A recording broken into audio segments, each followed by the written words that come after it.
ನೀನು ಅಲ್ಲಿಂದ ಅಲ್ಲಿ ಕಳ್ಸ ಹುಡುಗ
ಎಲ್ಲರೂ ದಯವಿಟ್ಟು ಕೂರಬೇಕು. ಚಪ್ಪಾಳೆಯೊಂದಿಗೆ ಅತಿಥಿಗಳನ್ನ ಎದ್ದು ಅವರಿಗೆ ಗೌರವ ಕೊಟ್ಟು ಬರಮಾಡ್ಕೋಬೇಕಂತ ಹೇಳಿ ಕೋರ್ಕೊಳ್ತಾ ಇದ್ದೀನಿ. ಎಲ್ಲ ವಿದ್ಯಾರ್ಥಿನಿಯರು ನಿಮಗೋಸ್ಕರನೇ ಈ ಕಾರ್ಯಕ್ರಮವನ್ನು ಆಯೋಜನೆ ಮಾಡಿದ್ದೀವಿ. ದಯವಿಟ್ಟು ಶಾಸಕರು ಮತ್ತೆ ಸಂಪೂರ್ಣ ವ್ಯಕ್ತಿಯಾಗಿರ್ತಕ್ಕಂಥ ಅನಿಲ್ ಕುಮಾರ್ ಸಾಹೇಬರು ಅಕ್ಷರಮಾಲಾ ಸರಣಿ ಕಾರ್ಯಕ್ರಮ 6 ಹಮ್ಮಿಕೊಳ್ಳಲಾಗಿದೆ. ಈ ಕಾರ್ಯಕ್ರಮದ ಅಧ್ಯಕ್ಷತೆಯನ್ನು ಶ್ರೀ ಮಧು ಎಂಒ ಪ್ರಾಂಶುಪಾಲರು ಹಾಗೂ ಕಾರ್ಯಕ್ರಮದ ಸಂಚಾಲಕರು ವಹಿಸಿಕೊಂಡಿದ್ದಾರೆ. ಹಾಗೂ ಏಕೆ ತಯಾರಿ ನಡೆಸಬೇಕು ಮತ್ತು ಅದನ್ನು ಹೇಗೆ ಪಾಸು ಮಾಡುವುದು ಎಂಬುದಕ್ಕೆ ವಿಶೇಷ ಉಪನ್ಯಾಸವನ್ನು ವಿಶೇಷ ವ್ಯಕ್ತಿಯಿಂದ ನಿಮಗೆ ಸಿಗಲಿದೆ. ಕಾರ್ಯಕ್ರಮದ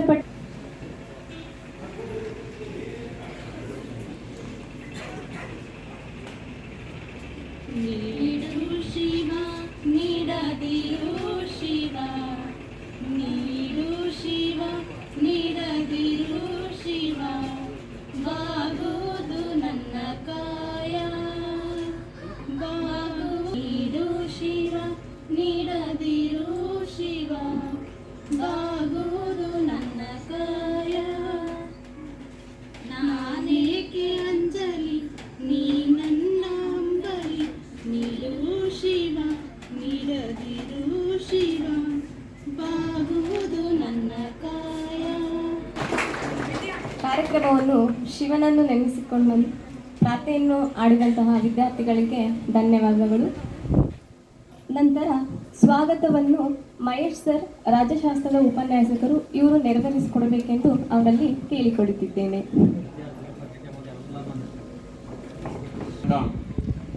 ಪರಿಶುದ್ಧ ಜಾತಿ ಪರಿಶುದ್ಧ ಪಂಗಡ ತುಂಬ ಹೃದಯದ ಸ್ವಾಗತವನ್ನು ಕೊಡ್ತಾ ಇದ್ದೀನಿ.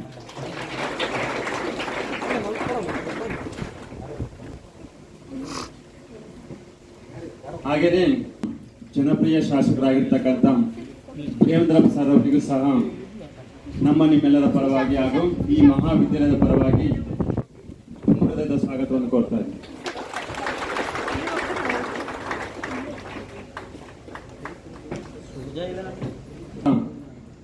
ಇನ್ಸೈಟ್ಸ್ IAS ಸ್ಥಾಪಕರು ಆಗಿರ್ತಕ್ಕಂಥ GB ವಿನಯ್ ಕುಮಾರ್ ಸರ್ ಅವರು ಈ ಒಂದು ಕಾರ್ಯಕ್ರಮದಲ್ಲಿ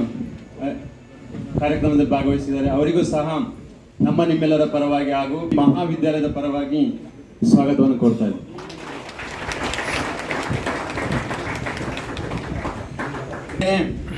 ಈ ಒಂದು ಅಕ್ಷರಮಾಲಾ ಕಾರ್ಯಕ್ರಮದಲ್ಲಿ ನಿರ್ದೇಶಕರು ಆಗಿರ್ತಕ್ಕಂಥ ಪಾಲ್ನಾಗಿಕೋಟೆ ಓಬಜ್ಜ ಸಹ ಈ ಒಂದು ಕಾರ್ಯಕ್ರಮದಲ್ಲಿ ಆಸೀನರಾಗಿದ್ದಾರೆ. ಅವರಿಗೂ ಸಹ ನಮ್ಮ ಮಹಾವಿದ್ಯಾಲಯದ ಪರವಾಗಿ ಸ್ವಾಗತವನ್ನು ಕೊಡ್ತಾ ಇದ್ದೀವಿ.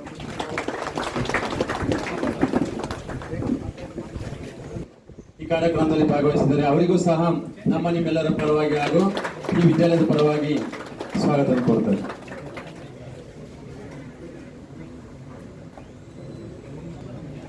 ಹಾಗೆ ಈಗ ಒಂದು ಕಾರ್ಯಕ್ರಮದ ನಾಯಕರ ಸಂಘದ ಸದಸ್ಯರು ಆಗಿರ್ತಕ್ಕಂಥ ಕಸ್ತೂರ್ಪುರ ಕಪ್ಪಣ್ಣನವರು ಸಹ ಆಗಮಿಸಿದ್ದಾರೆ. ಅವರಿಗೂ ಸಹ ನಮ್ಮ ವಿದ್ಯಾಲಯದ ಪರವಾಗಿ ತುಂಬ ಹೃದಯದ ಸ್ವಾಗತವನ್ನು ಕೋರ್ತಾ ಇದ್ದಾರೆ.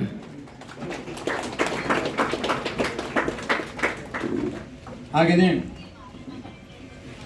ಈ ಒಂದು ಕಾರ್ಯಕ್ರಮದಲ್ಲಿ ನಮ್ಮ ಕಾನಕಟ್ಟೆ ತಿಪ್ಪಸ್ವಾಮಿ ಸರ್ ಅವರು ಸಹ ಆಗಮಿಸಿದ್ದಾರೆ. ಅವರಿಗೂ ಸಹ ನಮ್ಮ ನಿಮ್ಮ ಮಹೇಶ್ವರ ಸರ್ ಅವರು ಸಹ ಈ ಒಂದು ಕಾರ್ಯಕ್ರಮಗಳಲ್ಲಿ ಆಸೀನರಾಗಿದ್ದಾರೆ. ಅವರಿಗೂ ಹಾಗೂ ಮಹಾವಿದ್ಯಾಲಯದ ಪರವಾಗಿ ಸ್ವಾಗತ ಕೊಡ್ತಾರೆ. ತಿಪ್ಪಸ್ವಾಮಿ ಸರ್ ಅವರು ಸಹ ಇಲ್ಲಿ ಆಸೀನರಾಗಿದ್ದಾರೆ. ಅವರಿಗೂ ಸಹ ನಮ್ಮ ಮಹಾವಿದ್ಯಾಲಯದ ಪರವಾಗಿ ಸ್ವಾಗತವನ್ನು ಕೊಡ್ತಾರೆ.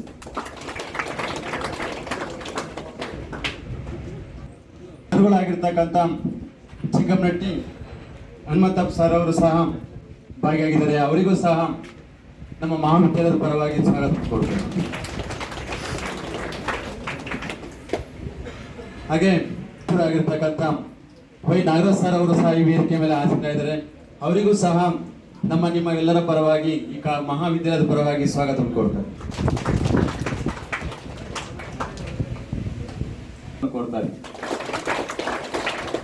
ಹಾಗೆಯೇ ಈಗ ವೇದಿಕೆಯ ಮುಂಭಾಗದಲ್ಲಿ ಆಸೀನರಾಗಿರ್ತಕ್ಕಂಥ ನನ್ನ ನೆಚ್ಚಿನ ಎಲ್ಲ ಸಹಪಾಠಿ ಉಪನ್ಯಾಸಕರು ಸಹ ಈ ಒಂದು ಮಹಾವಿದ್ಯಾಲಯದ ಪರವಾಗಿ ಈ ಒಂದು ಕಾರ್ಯಕ್ರಮದ ಪರವಾಗಿ ಸ್ವಾಗತ.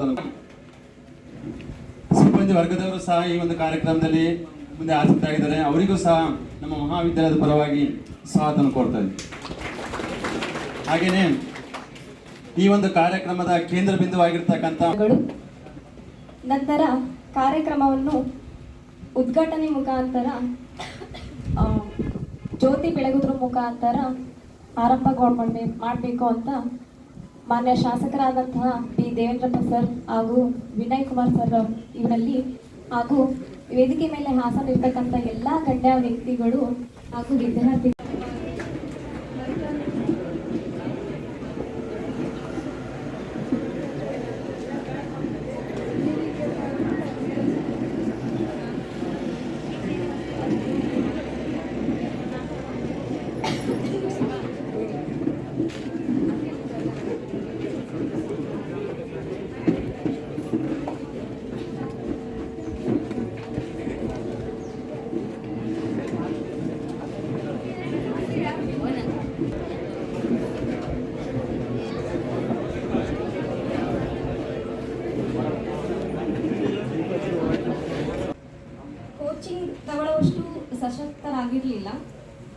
ಜೆನೆಟಿಕಲಿ ಗ್ರಾಜ್ಯುಯೇಷನ್ನ ಕಂಪ್ಲೀಟ್ ಮಾಡಿ ಮುಂದೆ IAS ಆಗಬೇಕು ಎಂದು ನಿರ್ಧಾರ ಮಾಡ್ತಾರೆ. ಇವರು ಮೂಲತಃ ದಾವಣಗೆರೆ ಹತ್ರ ಕಕ್ಕರಗೋಡದಲ್ಲಿ ಇವರು ಹುಟ್ಟಿ ಬೆಳೆದಿದ್ದಾರೆ. ಇವರು ಹುಟ್ಟಿ ಬೆಳಿಬೇಕಾದ್ರೆ ಒಂದು ದನದ ಮನೆಯಲ್ಲಿ ತಾತ್ಕಾಲಿಕವಾಗಿ ಇವರು ವಾಸ ಆಗಿರ್ತಾರೆ. ಆದರೆ ಆ ಮನೆಯಲ್ಲಿ ಜ್ಞಾನ ಭಂಡಾರಕ್ಕೆ ಕೊರತೆ ಇರಲಿಲ್ಲ. ಹಾಗೆ ಇವರು ಮೊದಲು IAS ಕೂಡ ಪಾಸ್ ಮಾಡ್ತಾರೆ. ಆದರೆ ಅವರಿಗೆ ಸಂತೃಪ್ತಿ ಅನ್ನೋದು ಸಿಗಲಿಲ್ಲ. ಅಲ್ಲಿಂದ ಇವರು ಒಂದು ಆಫ್ಲೈನ್ UPSC ಕೋಚಿಂಗ್ ಸ್ಟಾರ್ಟ್ ಮಾಡಬೇಕು ಅಂಕುಡೊಂಕು ಚಾಪೆ ಮಧ್ಯೆ ಬೆಳೆದು ಇವರು UPSC IASಗೆ ಬೆಂಗಳೂರಲ್ಲಿ ಐಡಿಯರ್ ಆಗ್ತಾರೆ. ಇದಕ್ಕೆಲ್ಲ ಕಾರಣ ಅವ್ರ ತಂದೆ ತಾಯಿ ಅವ್ರಿಗೆ ಕೊಟ್ಟಂಥ ಸ್ವಾತಂತ್ರ್ಯ, ಸಂಸ್ಕಾರ ಹಾಗೂ ಅವರು ಅಳವಡಿಸಿಕೊಂಡಂತಹ ಇವತ್ತು ನಮ್ಮ ಕಾರ್ಯಕ್ರಮದಲ್ಲಿ ಸಂಪನ್ಮೂಲ ವ್ಯಕ್ತಿಯಾಗಿ ಶ್ರೀಯುತ GB ವಿನಯ್ ಕುಮಾರ್ ಸ್ಥಾಪಕರು ಮತ್ತು ತಿಳಿಸಿಕೊಡಬೇಕೆಂದು ಸರ್ ಅಲ್ಲಿ ನಾನು ವಿನಂತಿಸಿಕೊಳ್ಳುತ್ತೇನೆ.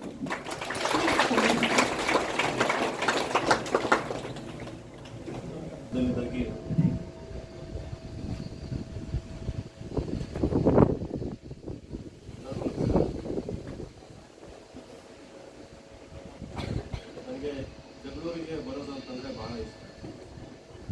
ಯಾಕೆ ಅಂತಂದರೆ ಮೊದಲನೇ ಕಾರಣ ನಮ್ಮ ಜನಪ್ರಿಯ ಶಾಸಕರು ದೇವೇಂದ್ರ ಫಡ್ನವೀಸ್. ಯಾಕೆ ಅಂತಂದು ಕೇಳ್ಬೋದು. ನಾನು ದಾವಣಗೆರೆಗೆ ಪಾದಾರ್ಪಣೆ ಮಾಡಿದ ದಿನದಿಂದ ಅವರು ಒಂದು ಅದಮ್ಯ ಚೇತನ ಅಂತ ಹೇಳ್ಬೋದು. ಶಿಕ್ಷಣ ಪ್ರೀತಿ ಜಾಸ್ತಿ ಅವರಿಗೆ. ಹಾಗಾಗಿ ನಾನು ಶಿಕ್ಷಣ ಕ್ಷೇತ್ರದಿಂದ ಬಂದಿದ್ದೇನೆ ಅಂತ ಅವರಿಗೆ ತಿಳಿದ ಕ್ಷಣದಿಂದ ಪ್ರತಿಯೊಂದು ಕಾರ್ಯಕ್ರಮಗಳನ್ನು ಕೂಡ ಎಲ್ಲ ವೇದಿಕೆಯಲ್ಲಿ ಪಕ್ಕ ಬಹಳ ಪ್ರೀತಿಯಿಂದ ನಡೆಸ್ಕೊಂಡ್ಬಂದಿದ್ದಾರೆ. ಇವತ್ತು ಕೂಡ ಸೈಡಿಗಿಲ್ಲ, ಕಾಂಗ್ರೆಸ್ ಪಕ್ಷದ ವಿರುದ್ಧ ಹೋಗಿ ಪಕ್ಷೇತರ ನಿಂತರೂ ಕೂಡ ಇದು ಶಿಕ್ಷಣ ಅನ್ನೋದು ರಾಜಕಾರಣಕ್ಕೆ ಹೊರತಾಗಿರುವಂಥ ಒಂದು ವಿಚಾರ ಅಂತಂದು ಅದನ್ನು ಅರ್ಥ ಮಾಡ್ಕೊಂಡಿರುವಂಥ ದೇವೇಂದ್ರ ಪ್ರಸಾದ್ ನನ್ನನ್ನು ಇವತ್ತು ಕೂಡ ಭಾಳ ಪ್ರೀತಿಯಿಂದ ಕಾಣ್ತಾರೆ, ಗೌರವಿಸ್ತಾರೆ. ಹಾಗಾಗಿ ನಿಮ್ಗೆ ಯಾವಾಗಲೂ ಸದಾ ಚಿರಋಣಿಯಾಗಿರ್ತೀನಿ ಸರ್. ಯಾಕಂದ್ರೆ ಇದು ಎಲ್ಲ ಕ್ಷೇತ್ರದಲ್ಲೂ ಈ ರೀತಿ ಮನಸ್ಸುಗಳು ಕಂಡು ಬರೋದಿಲ್ಲ, ಅದನ್ನು ನನ್ನ ಅನುಭವಕ್ಕೆ ಬಂದಿದೆ. ಹಾಗಾಗಿ ಎರಡನೇ ಕಾರಣ ಏನಂತಂದರೆ ಜಗಳೂರಲ್ಲಿರುವಂಥ ಮಾಧ್ಯಮ ಮಿತ್ರರು ಹಾಗೂ ಸ್ಥಳೀಯ ಮುಖಂಡರು. ನೀವು ಯಾವಾಗಲೂ ಕೆಲಸ ಮಾಡಿದರೂ ಕೂಡ ನನಗೂ ಮಾಡದೇ ಇದ್ದರೂ ಕೂಡ ನಾವು ವಿಶ್ವಾಸದಲ್ಲಿದ್ದೀವಿ. ಇದು ಮೆಚುರಿಟಿ ಅಂತ ಹೇಳ್ತೀವಿ. ಒಂದು ಜನಾಂಗದಲ್ಲಿ ಯಾವಾಗ ಮೆಚುರಿಟಿ ಬರುತ್ತೆ ಅನ್ನೋದಾದರೆ ಯಾವಾಗ ಜನಾಂಗದಲ್ಲಿ ಒಂದು ಸಂಸ್ಕೃತಿ ಮತ್ತು ಸಂಸ್ಕಾರ ಗಟ್ಟಿಯಾಗಿದೆ. ನಮ್ಮ ಮಕ್ಕಳು ವಿಶೇಷವಾಗಿ ಓಚಿ ಬೋರಯ್ಯ ಕಾಲೇಜಲ್ಲಿ ಓದ್ತಿರುವಂಥ ಮಕ್ಕಳು ಜಗಳೂರಿನ ಅತ್ಯಂತ ಕಡುಬಡತನ ಎಲ್ಲಿ ಅನುಭವಿಸ್ತಾ ಇದ್ದಾರೆ ಅಂಥ ಕುಟುಂಬಗಳಿಂದ ಬರುವಂಥ ಮಕ್ಕಳು. ಅದರಲ್ಲೂ ST ಮತ್ತು SC ಸಮಾಜಕ್ಕೆ ಸೇರಿದಂಥ ಹೆಚ್ಚಿನ ಮಕ್ಕಳು, ಎಲ್ಲ ಸಮಾಜದವರು ಇದ್ದಾರೆ ಇಲ್ಲಿ. ಆದರೆ ಹೆಚ್ಚಿನ ಮಕ್ಕಳಲ್ಲಿ ಇರೋದ್ರಿಂದ ಅವರಿಗೆ ನಿಮ್ಮ ಮಾರ್ಗದರ್ಶನ, ಯಾಕೆ ನಮ್ಮ ಮಕ್ಕಳು IAS ಅಧಿಕಾರಿಗಳು ಆಗಬಾರ್ದು, ಹೇಗೆ ಅವರು ಕೂಡ IAS ಅಧಿಕಾರಿಗಳು ಆಗಬಹುದು ಅನ್ನೋದ್ರ ಬಗ್ಗೆ ನೀವು ಬಂದು ಮಾತನಾಡಬೇಕಂತ ಕೇಳಿದರು. ಹಾಗಾಗಿ ಬಹಳ ಸಂತೋಷದಿಂದ ಬಂದಿದ್ದೀನಿ ಇವತ್ತು. ಮೊದಲನೇ ಪ್ರಶ್ನೆ, ಯಾಕೆ ನೀವೆಲ್ಲ IAS ಮಾಡಬೇಕು ಅಂತ. ಈಗ ನಾನು ಒಂದು ಮೊದಲನೇ ಪ್ರಶ್ನೆ ಕೇಳಿದ್ರೆ, ನಿಮ್ಮಲ್ಲಿ ಎಷ್ಟು ಜನ IAS ಅಥವಾ IPS ಅಧಿಕಾರಿಗಳು ಆಗ್ಬೇಕಂತ ಆಸೆ ಅಥವಾ ಕನಸನ್ನ? Very good. ನಾನು ಇನ್ನು ಪ್ರಶ್ನೆ ಮುಗಿಸಿಲ್ಲ, ಆಲ್ರೆಡಿ ಕೈ ಎತ್ತುತ್ತಾ ಇದ್ದಾರೆ. ಎಕ್ಸಲೆಂಟ್. ಆ ಒಂದು ಪ್ರಶ್ನೆ ಕೇಳಿದ್ರೆ ಎಷ್ಟು ಜನ ಕೈ ಎತ್ತುತ್ತೀರನ್ನೋ ಕುತೂಹಲ ನನಗಿತ್ತು. ಈ ಪ್ರಶ್ನೆ ಕೇಳ್ತಾ ಇದ್ದೀನಿ, ಎಷ್ಟು ಜನ IAS ಅಥವಾ IPS ಅಥವಾ ಇನ್ನೊಂದಿದೆ ಇಂಡಿಯನ್ ಫಾರಿನ್ ಸರ್ವಿಸ್ ಅಂತಲೂ ಇದೆ, ಅದರಲ್ಲಿ ಜೊತೆಗೆ ಇಂಡಿಯನ್ ಫಾರೆಸ್ಟ್ ಸರ್ವಿಸ್ ಅಂತಲೂ ಇದೆ. ಬಟ್ ಫಾರೆಸ್ಟ್ ಸರ್ವಿಸ್ ನೀವು ಯಾರು ಎಲಿಜಿಬಲ್ ಅಲ್ಲ, ಅದು ಸೈನ್ಸ್ ಸುಪುತ್ರ ಅವರು Indian revenue service IRS income tax exam. ಆ ಎಕ್ಸಾಮ್ ಅಲ್ಲಿ ಬರುವಂತ ಸರ್ವಿಸ್ ಇದೆ. ಎಷ್ಟು ಜನಕ್ಕೆ ಅಟ್ಲೀಸ್ಟ್ ಒಂದು ಹಗಲು ಕನಸಾದ್ರೂ ಪರವಾಗಿಲ್ಲ ನಾನು ಆಗ್ಬೇಕು ಅಂತ ಕನಸು ಕಂಡಿದ್ದೇನೆ? ಕೈ ಎತ್ತಿ ದಯವಿಟ್ಟು. Very good. ನಿಜವಾಗ್ಲೂ give yourself big round of applause. ನಾನು ಇಷ್ಟೊಂದು ಜನ ಕೈ ಎತ್ತಿರೋದು ಯಾವ ಒಂದು ಸಭೆನಲ್ಲೂ ನಾನು ನೋಡಿಲ್ಲ ಇವತ್ತಿನವರೆಗೂ. ಸುಳ್ಳು ಹೇಳ್ತಾ ಇಲ್ಲ. ನಿನ್ನೆ ಸಿಂಧನೂರಿಗೂ ಹೋಗಿದ್ದೆ. ಪ್ರತಿ ವಾರ ಯಾವುದಾದ್ರೂ ಒಂದು ಊರಲ್ಲಿ ಇರ್ತೀನಿ. ಕೇಳಿದಾಗ ಅಲ್ಲಿ 1000 ಜನ ಇದ್ರೂ ಕೂಡ ಎಲ್ಲೋ ಒಂದು 5-10 ಜನ ಮಾತ್ರ ಕೈ ಎತ್ತುತ್ತಾರೆ. Again going back to my first argument, ಇಲ್ಲಿ ನೋಡಿ ಹೃದಯ ವೈಶಾಲ್ಯತೆ ಇದೆ, ಜೊತೆಗೆ ನಿಮ್ಮಲ್ಲಿ ಮಹತ್ವಾಕಾಂಕ್ಷೆ ಕೂಡ ಆಲ್ರೆಡಿ ಇದೆ. Very good. ಈಗ ಯಾಕೆ ನೀವು IAS ಮಾಡ್ಬೇಕು ಅನ್ನೋದು 3 ಸರ್ವಿಸಸ್ ಅಂತ ಬರುತ್ತೆ. ಇಂಡಿಯನ್ ಫಾರಿನ್ ಸರ್ವಿಸ್ ಇರ್ಬೋದು, ರೆವಿನ್ಯೂ ಸರ್ವಿಸ್ ಇರ್ಬೋದು, ಆಡಿಟ್ ಅಂಡ್ ಅಕೌಂಟ್ ಸರ್ವಿಸ್ ಅಂತ ಇರ್ಬೋದು, ರೈಲ್ವೆ ಸರ್ವಿಸಸ್, ಇವೆಲ್ಲ ಭಾರತ ದೇಶದಲ್ಲೇ ಅತ್ಯುನ್ನತ ಹುದ್ದೆಗಳು. ನಿಮ್ಗೆಲ್ಲ ಗೊತ್ತಿದೆ, ಒಬ್ಬ IAS ಅಧಿಕಾರಿ ಆದ್ಮೇಲೆ ದಾವಣಗೆರೆ ಜಿಲ್ಲೆನಲ್ಲಿ ಎಷ್ಟು ಜನ IAS ಅಧಿಕಾರಿಗಳು ಇದ್ದಾರೆ ಈ ಕ್ಷಣ? ಎಷ್ಟು ಜನ ಇದ್ದಾರೆ ಹೇಳಿ? ಎಲ್ಲ ತಾಲೂಕು ಸೇರ್ಕೊಂಡಂಗೆ ಎಷ್ಟು ಜನ IAS ಅಧಿಕಾರಿಗಳು ಇದ್ದಾರೆ? ಇಬ್ಬರೇ ಇರೋದು. ಒಬ್ರು DC, ಇನ್ನೊಬ್ರು ಜಿಲ್ಲಾ ಪಂಚಾಯತ್ CEO. ಹಿಂದೆ ಚೀಫ್ ಸೆಕ್ರೆಟರಿ ಅಂತಿದ್ರು ಅವರಿಗೆ, ಜಿಲ್ಲಾ ಪಂಚಾಯತ್ ಈಗ CEO ಅಂತ ಹೇಳ್ತೀವಿ. ನೋಡಿ, ಇಡೀ ಜಿಲ್ಲೆಗೆ ಇಬ್ಬರೇ, ಒಬ್ರು ಅಲ್ಲೂ ಕೂಡ 3 ಜನ ಇರುವಂತದ್ದು. ಒಬ್ರು IPS ಅಂದ್ರೆ ಜಿಲ್ಲಾ ಪೊಲೀಸ್ ವರಿಷ್ಠಾಧಿಕಾರಿ. ಪರಿಶ್ರಮದಿಂದ ಒಳ್ಳೆ ಮಾರ್ಗದರ್ಶನ ತಗೊಂಡು ಪಾಸ್ ಮಾಡ್ತೀವಿ.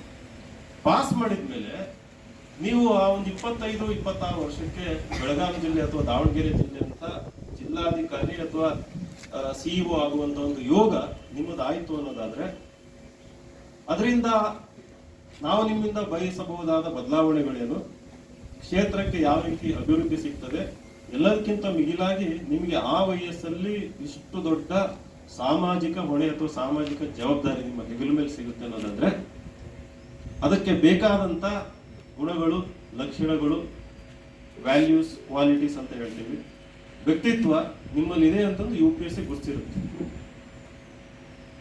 ನಿಮ್ಮ ಸಮಾಜಕ್ಕೆ, ನಿಮ್ಮ ಕುಟುಂಬಕ್ಕೆ, ನಮ್ಮ ರಾಜ್ಯಕ್ಕೆ, ನಮ್ಮ ಜಿಲ್ಲೆಗೆ ನೀವೇನಾದ್ರೂ ಬಹುದೊಡ್ಡ ಬದಲಾವಣೆ ತರಬಹುದು ಅನ್ನೋದಿದ್ರೆ, ಮೊದಲನೇದಾಗಿ ನಾವು ರೋಲ್ ಮಾಡೆಲ್ಗಳಾಗಬೇಕು. ಕೋಲಾರದಲ್ಲಿ 2016ರಲ್ಲಿ ನಂದಿನಿ KR ಅಂತಂದು ಇಡೀ ದೇಶಕ್ಕೆ ರ್ಯಾಂಕ್ ಅಂತ ತಗೊಂಡು, ಸೊ ಆಕೆಗೆ ನಾನೇ ಪರ್ಸನಲಿ ಗೈಡ್ ಮಾಡಿದ್ದು 2016. 2016ಕ್ಕಿಂತ ಮುಂಚೆ ಇಡೀ ದೇಶಕ್ಕೆ 8ನೇ ರ್ಯಾಂಕ್ ಬಂದಿತ್ತು. ಆಗ್ಲೇ ಹೇಳಿದ್ರು ಮೇಡಮ್ ಅವರು. ಈಗ ಅವರು ರಾಯಚೂರು DC ಆಗಿದ್ದಾರೆ. ಅದೇ ಬ್ಯಾಚ್ ಅಲ್ಲಿ DK ಬಾಲಾಜಿ ಅಂತಂದು 36ನೇ ರ್ಯಾಂಕ್ ತಗೊಂಡು ಇವತ್ತು ಮಚಿಲಿಪಟ್ನಂ ಅಲ್ಲಿ DC ಆಗಿದ್ದಾರೆ. ಅವರೊಂದು ಲೇಖನ ಬರೆದಿದ್ರು, ಹೆಂಗೆ ನಾನು ಇನ್ಸೈಟ್ಸ್ಗೆ ಹೋದೆ, ಅಲ್ಲಿ ವಿನಯ್ ಕುಮಾರ್ ಅವರ ಮಾರ್ಗದರ್ಶನದಲ್ಲಿ ಯಾವ ರೀತಿ ನಾನು ಆಲ್ ಇಂಡಿಯಾ ರ್ಯಾಂಕ್ ತಗೊಂಡೆ ಅಂತ.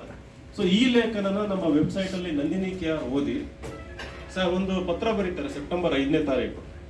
ಸರ್ ನಾನು ಟಾಪ್ 10 ಅಲ್ಲಿ ಬರ್ಬೇಕಂತಿದ್ದೀನಿ, ನಿಮ್ಮ ಮಾರ್ಗದರ್ಶನ ಬೇಕು, ಬೆಂಗಳೂರಿಗೆ ಬರ್ತೀನಿ. ರ್ಯಾಂಕ್ 1 ಬಂದ ಮೇಲೆ ನಾನು ನೋಡಿದ್ದೇನಂತಂದ್ರೆ ನೆಕ್ಸ್ಟ್ 10 ಇಯರ್ಸ್, ನೆಕ್ಸ್ಟ್ 9 ಇಯರ್ಸ್ ಪ್ರತಿ ವರ್ಷ ಕೋಲಾರದಿಂದ, ಅದರಲ್ಲೂ ಬಡ ಹೆಣ್ಣು ಮಕ್ಕಳು ನಾನು IAS KS ಮಾಡ್ತೀನಿ ಅನ್ನೋ ಸಂಖ್ಯೆ ಜಾಸ್ತಿ ಆಗ್ತಾ ಹೋಯ್ತು.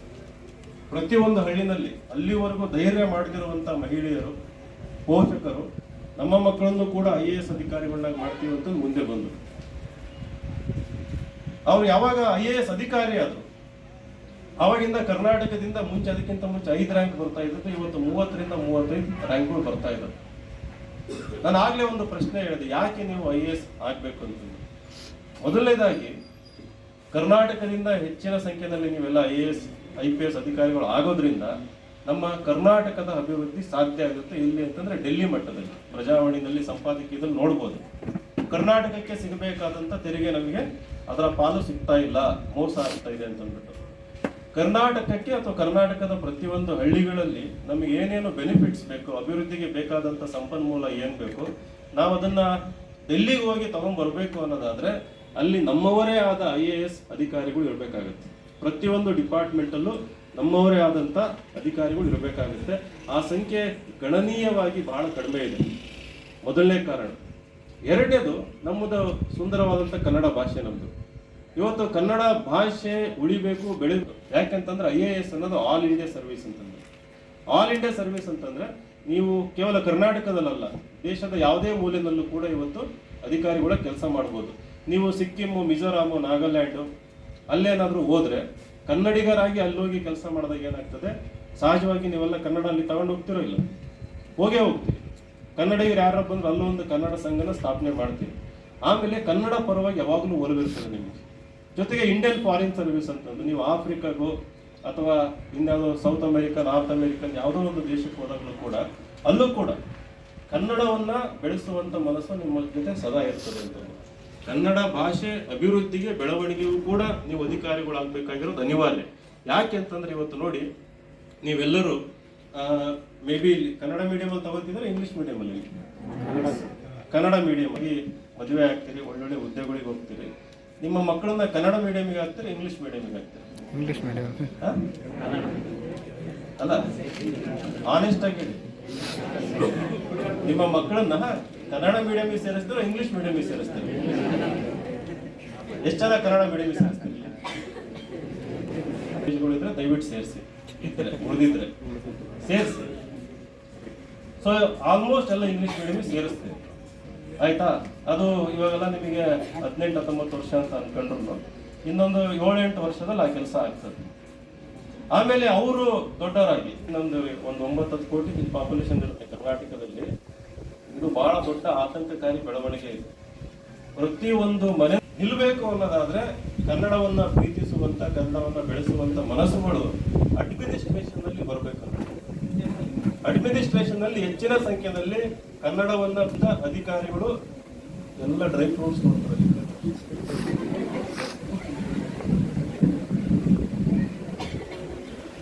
ಏನು ತಟ್ಟಲ್ಲಿ ಏನಿಟ್ರು?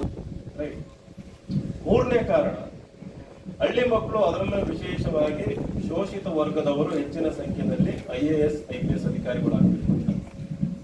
ಇವತ್ತು ಏನಾಗ್ತಾ ಇದೆ ನಮ್ಮ ದೇಶದಲ್ಲಿ ಅಸಮಾನತೆ ಅನ್ನೋದು, ಯಾಕೆ ರುದ್ರ ತಾಂಡವ ಆಡ್ತಾ ಇದೆ ಅನ್ನೋದಂದ್ರೆ, ನಮ್ಮ ಈ ಗ್ರಾಸ್ ರೂಟ್ ಲೆವೆಲ್ ಅಂತ ಏನ್ ಹೇಳ್ತೀವಿ, ಗ್ರೌಂಡ್ ರಿಯಾಲಿಟಿ, ನಮ್ಮ ಹಳ್ಳಿಗಳಲ್ಲಿ, ನಮ್ಮ AK ಕಾಲೋನಿಗಳಲ್ಲಿ, ನಮ್ಮ SC ST ಕಾಲೋನಿಗಳಲ್ಲಿ ಅಲ್ಲಿ ಏನು ವಾಸ್ತವದಲ್ಲಿ ನಡೀತಾ ಇದೆ ಅನ್ನೋದರ ಅರಿವು ಇಲ್ಲದೆ ಇರುವಂತವ್ರು ಇವತ್ತು ನಮ್ಮನ್ನ IAS 19 ವರ್ಷ ಇದ್ದೀನಿ, 8ರಿಂದ 9 ವರ್ಷ ಆಸ್ ಅನ್ ಆಸ್ಪಿರೆಂಟ್, ಆಮೇಲೆ ಈಗ 12 ವರ್ಷ ಆಸ್ ಅನ್ ಎಜುಕೇಟರ್. ಹೋದ ವರ್ಷ ಸೆಪ್ಟೆಂಬರ್ 5ನೇ ತಾರೀಕು ಎಕನಾಮಿಕ್ ಟೈಮ್ಸ್ ಅಂತ, ಟೈಮ್ಸ್ ಆಫ್ ಇಂಡಿಯಾ ಮತ್ತು ಎಕನಾಮಿಕ್ ಟೈಮ್ಸ್, ಇಂಡಿಯಾದಲ್ಲಿ one of the 6 best educators in India ಅಂತ, ಎಂಟೈರ್ ಇಂಡಿಯಾದಲ್ಲಿ ಒಬ್ಬ 6 ಬೆಸ್ಟ್ ಎಜುಕೇಟರ್ಸ್ ಅಂತ ಒಂದು ಅವಾರ್ಡ್ ಕೂಡ ಕೊಟ್ಟರು. ಇದರಲ್ಲಿ ನಾನು ಅರ್ಥ ಮಾಡ್ಕೊಂಡಿರೋದು ಏನಂತಂದ್ರೆ, ನೀವು ಪ್ರತಿ ವರ್ಷ ಲಿಸ್ಟ್ ನೋಡಿದಾಗ ಟಾಪ್ 100 ಅಲ್ಲಿ ಕೇವಲ 1 ST ಕ್ಯಾಂಡಿಡೇಟ್ ಇರುತ್ತೆ, 1 ಇಲ್ಲ 2 SC ಕ್ಯಾಂಡಿಡೇಟ್ ಇರ್ತಾರೆ. UPSC ಲಿಸ್ಟ್ ಅಲ್ಲಿ ಟಾಪ್ 100 ರ್ಯಾಂಕ್ ಅಲ್ಲಿ, ಟಾಪ್ 100 ರ್ಯಾಂಕ್ 5 ಜನ ST, ಒಂದು 6ರಿಂದ 7 ಜನ SC ಕ್ಯಾಂಡಿಡೇಟ್ಸ್ ಮಾತ್ರ ಇರ್ತಾರೆ. OBC ಅವರು 3ರಿಂದ 4 ಇರ್ತಾರೆ ಟಾಪ್ 100 ಅಲ್ಲಿ. ಇದರ ಅರ್ಥ ಏನು ಅಂತಂದ್ರೆ, SC ST OBC ಕ್ಯಾಂಡಿಡೇಟ್ಗಳು ನಮ್ಮ ದೇಶದಲ್ಲಿ ಇರುವ ಎಲ್ಲಾ ರಾಜ್ಯದಲ್ಲಿ, ಎಲ್ಲಾ ಜಿಲ್ಲೆಗಳಲ್ಲಿ ಇವತ್ತು ಟಾಪ್ 100, ಟಾಪ್ 200 ಅಲ್ಲಿ ಇರಬೇಕಾದಂತ ಅಂಕಗಳನ್ನ ಪಡೆಯೋದಿಕ್ಕೆ ಆಗದೇ ಇರುವಂತ ಶಿಕ್ಷಣ ಪಡೆದು ಅವರು ಇವತ್ತು IAS ಆಕಾಂಕ್ಷಿಗಳಾಗಿರುವಂಥದ್ದು. ನಮಗೆ ಈ ಫೌಂಡೇಶನ್ ಲೆವೆಲ್ ಅಲ್ಲಿ ಯಾವ ರೀತಿ ಶಿಕ್ಷಣ ಸಿಗುತ್ತೆ ಅನ್ನೋ ಆಧಾರದ ಮೇಲೆ ನಾವು ಟಾಪ್ 100, ಟಾಪ್ 200 ಇರೋದಕ್ಕೆ ಸಾಧ್ಯ ಆಗುತ್ತೆ. IAS ಪರೀಕ್ಷೆ ಅಂತಂದ್ರೆ 3 ಹಂತ ಇರುತ್ತೆ: ಪೂರ್ವಭಾವಿ, ಮುಖ್ಯ ಪರೀಕ್ಷೆ ಮತ್ತು ವ್ಯಕ್ತಿತ್ವ ಪರೀಕ್ಷೆ ಅಂತ. Preliminary examination, mains examination and interview ಅಂತಂದು. ಮೇನ್ಸ್ ಮತ್ತು ಇಂಟರ್ವ್ಯೂ ಎರಡನ್ನು ಕಂಬೈನ್ ಮಾಡಿ ಆ ಮಾರ್ಕ್ಸ್ ಆಧಾರದ ಮೇಲೆ ನಿಮಗೆ ರ್ಯಾಂಕ್ಗಳನ್ನ ಕೊಡ್ತಾರೆ, ರೈಟ್? ಸೊ ಅವೆರಡರಲ್ಲೂ ಅತ್ಯುತ್ತಮ ಮಾರ್ಕ್ಸ್ ಅನ್ನ ನೀವು ಪಡಿಬೇಕು. ವ್ಯಕ್ತಿತ್ವ ಪರೀಕ್ಷೆ ಅಂತಂದ್ರೆ, ಈ ವೇದಿಕೆ ಮೇಲೆ ಬಂದು ಯಾವುದೇ ಪ್ರಶ್ನೆ ಕೇಳಿದ್ರು ನೀವು ನಿರರ್ಗಳವಾಗಿ, ಯಾವುದೇ ಅಂಜು ಅಳುಕಿಲ್ದಂಗೆ, ಯಾವುದೇ ಭಯ ಇಲ್ದಂಗೆ ನಿಮಗೆ ಗೊತ್ತಿರೋ ವಿಚಾರವನ್ನ ಬಹಳ ಸುಸ್ಪಷ್ಟವಾಗಿ ಎಲ್ಲರಿಗೂ ಅರ್ಥ ಆಗೋ ರೀತಿಯಲ್ಲಿ ಅತ್ಯಂತ ಕಡಿಮೆ ಪದಗಳಲ್ಲಿ, ಕಡಿಮೆ ಅವಧಿನಲ್ಲಿ ನೀವು ಹೇಳಬೇಕಾಗುತ್ತೆ. UPSC ಇಂಟರ್ವ್ಯೂ ಹೋದಾಗ ನಿಮಗೆ 30ರಿಂದ 40 ಸೆಕೆಂಡ್ ಅಲ್ಲಿ, ಫಾರ್ ಎಕ್ಸಾಂಪಲ್ ಒಂದು ಪ್ರಶ್ನೆ ಕೇಳ್ತೀನಿ, ನೀವು ಆಮೇಲೆ ಯೋಚನೆ ಮಾಡಿ ಈ ಸೆಷನ್ ಆದ್ಮೇಲೆ ನನಗೆ ಉತ್ತರ ಹೇಳಿ, ಆಯ್ತಾ? ಸ್ವಾತಂತ್ರ್ಯ ಮತ್ತು ಸಮಾನತೆಗೂ ಇರುವ ಸಂಬಂಧ ಏನು ಅಂತಂದ್ಬಿಟ್ಟು. What is the relationship between freedom and equality ಅಂತಂದು. ಫ್ರೀಡಮ್ ಅಂದ್ರೆ ಗೊತ್ತಾ ನಿಮಗೆ? ಸ್ವಾತಂತ್ರ್ಯ. ಇಕ್ವಾಲಿಟಿ ಅಂತಂದ್ರೆ ಸಮಾನತೆ. ಅವೆರಡಕ್ಕೂ ಏನು ಸಂಬಂಧ ಇದೆ ಅನ್ನೋದನ್ನ ವಿಚಾರ ಮಾಡಿ, ಆಮೇಲೆ ಬಂದು ಉತ್ತರ ಹೇಳಿ, ಅಥವಾ ವೇದಿಕೆ ಮೇಲೆ ಬಂದು ಉತ್ತರ ಹೇಳ್ಬೋದು. ನೀವು ಈ ಪ್ರಶ್ನೆ ನೋಡೋದಕ್ಕೆ ಬಹಳ ಸುಲಭ ಅನ್ಸುತ್ತೆ, ಮೇಲ್ನೋಟದಲ್ಲಿ ನೋಡಿದ್ರೆ ನೀವು ಬಹಳ ಸುಲಭ ಅನ್ಸುತ್ತೆ. ಸ್ವಾತಂತ್ರ್ಯ ಅಂದ್ರೆ ಗೊತ್ತು, ಸಮಾನತೆ ಅಂದ್ರೆ ಗೊತ್ತು. ಎರಡಕ್ಕೂ ಇರುವ ಸಂಬಂಧ ಏನು? What is the relationship between freedom and equality? ಹಂಗೇನೆ ಇನ್ನೊಂದು ಪ್ರಶ್ನೆ ಕೇಳ್ಬೋದು, what is the relationship between freedom and justice ಅಂತಂದು. ಇನ್ನೊಂದು ಪ್ರಶ್ನೆ ಕೇಳ್ಬೋದು, what is the relationship between truth and justice? ಸತ್ಯಕ್ಕೂ ಮತ್ತು ನ್ಯಾಯಕ್ಕೂ ಇರುವ ಸಂಬಂಧ ಏನು? ನ್ಯಾಯಕ್ಕೂ ಹಾಗೂ ಸಮಾನತೆಗೂ ಇರುವ ಸಂಬಂಧ ಏನು ಅಂತ. ಇವೆಲ್ಲಾ ಪದಗಳು ನಮ್ಮ ಸಂವಿಧಾನದ ಪೀಠಿಕೆನಲ್ಲಿದ್ದಾವೆ. ನಾವು ಒಂದಕ್ಕೊಂದು ಸಂಬಂಧ ಇಲ್ದಂಗೆ ನಾವು ಆ ಪದಗಳನ್ನ ಆ ಮೌಲ್ಯಗಳನ್ನು ನಾವು ಪ್ರತ್ಯೇಕವಾಗಿ ನೋಡಿದ್ರೆ ನಾವು ಹಾಳಾಗ್ತೀವಿ. ಆ ಸಂವಿಧಾನದ ಪೀಠಿಕೆಯಲ್ಲಿರುವ ಪ್ರತಿಯೊಂದು ಮೌಲ್ಯಯುತವಾದಂಥ ಪದಗಳು ಆಳವಾಗಿ ವಿಶ್ಲೇಷಣೆ ಮಾಡಿ ಅದರ ಅರ್ಥ ಏನು, ಒಂದಕ್ಕೊಂದು ಏನು ಸಂಬಂಧ, ಈ ರೀತಿ ಪ್ರಶ್ನೆಗಳನ್ನ UPSC ಇಂಟರ್ವ್ಯೂನಲ್ಲಿ ಕೇಳ್ತಾರೆ. ನೀವು ಅವಾಗ ಗಂಟೆ ಟೈಮ್ ತಗೊಳಂಗಿಲ್ಲ. ನಿಮ್ಗೆ 20 ನಿಮಿಷ ಟೈಮ್ ಇರುತ್ತೆ. 20 ನಿಮಿಷದಲ್ಲಿ 25 ಪ್ರಶ್ನೆ ಕೇಳ್ತಾರೆ. ಪ್ರತಿಯೊಂದು ಪ್ರಶ್ನೆ 30 ರಿಂದ 40 ಸೆಕೆಂಡ್ ಆನ್ಸರ್. ಸಂಸ್ಥೆಯಲ್ಲಿ ವೇದಿಕೆಗಳು ಸಿಗ್ತವೆ. ಆ ಶಿಕ್ಷಣ ಸಂಸ್ಥೆಯಲ್ಲಿ ಯಾವ ರೀತಿ ಮಾರ್ಗದರ್ಶನ ನಮಗೆ ಸಿಗ್ತದೆ, ಆ ಶಿಕ್ಷಣ ಸಂಸ್ಥೆಯಲ್ಲಿ ಯಾವ ರೀತಿ ಸಂಸ್ಕೃತಿ ಇದೆ ಅಂತ ನಾನೀಗ ಬರ್ತಾ ನೋಡಿದೆ. ಅಲ್ಲಿ ನಮ್ಮ ಮಾಂತೇಶ್ ಅವರು ಒಂದು ಲೈಬ್ರರಿಯಿಂದ ಹೊರಗೆ ಬರ್ತಾ ಇತ್ತು. ಆ ಲೈಬ್ರರಿ ನೋಡಿದೆ ನಾನು, ಓಪನ್ ಆಗಿತ್ತು. ಆ ಲೈಬ್ರರಿ ಆಚೆ ಒಂದು ಸೆಂಟೆನ್ಸ್ ಬರೆದಿದ್ದಾರೆ. ಅದೇನಂತ ಯಾರು ಹೇಳ್ತೀರಿ? ನಿಮ್ ಲೈಬ್ರರಿ ಡೋರ್ ಮೇಲೆ ಒಂದು ಸೆಂಟೆನ್ಸ್ ಇದೆ ಅಲ್ಲ, ಇಲ್ಲಿ ಗ್ರಂಥಾಲಯದ ಆಚೆ ಎಂಟ್ರೆನ್ಸ್ ಅಲ್ಲಿ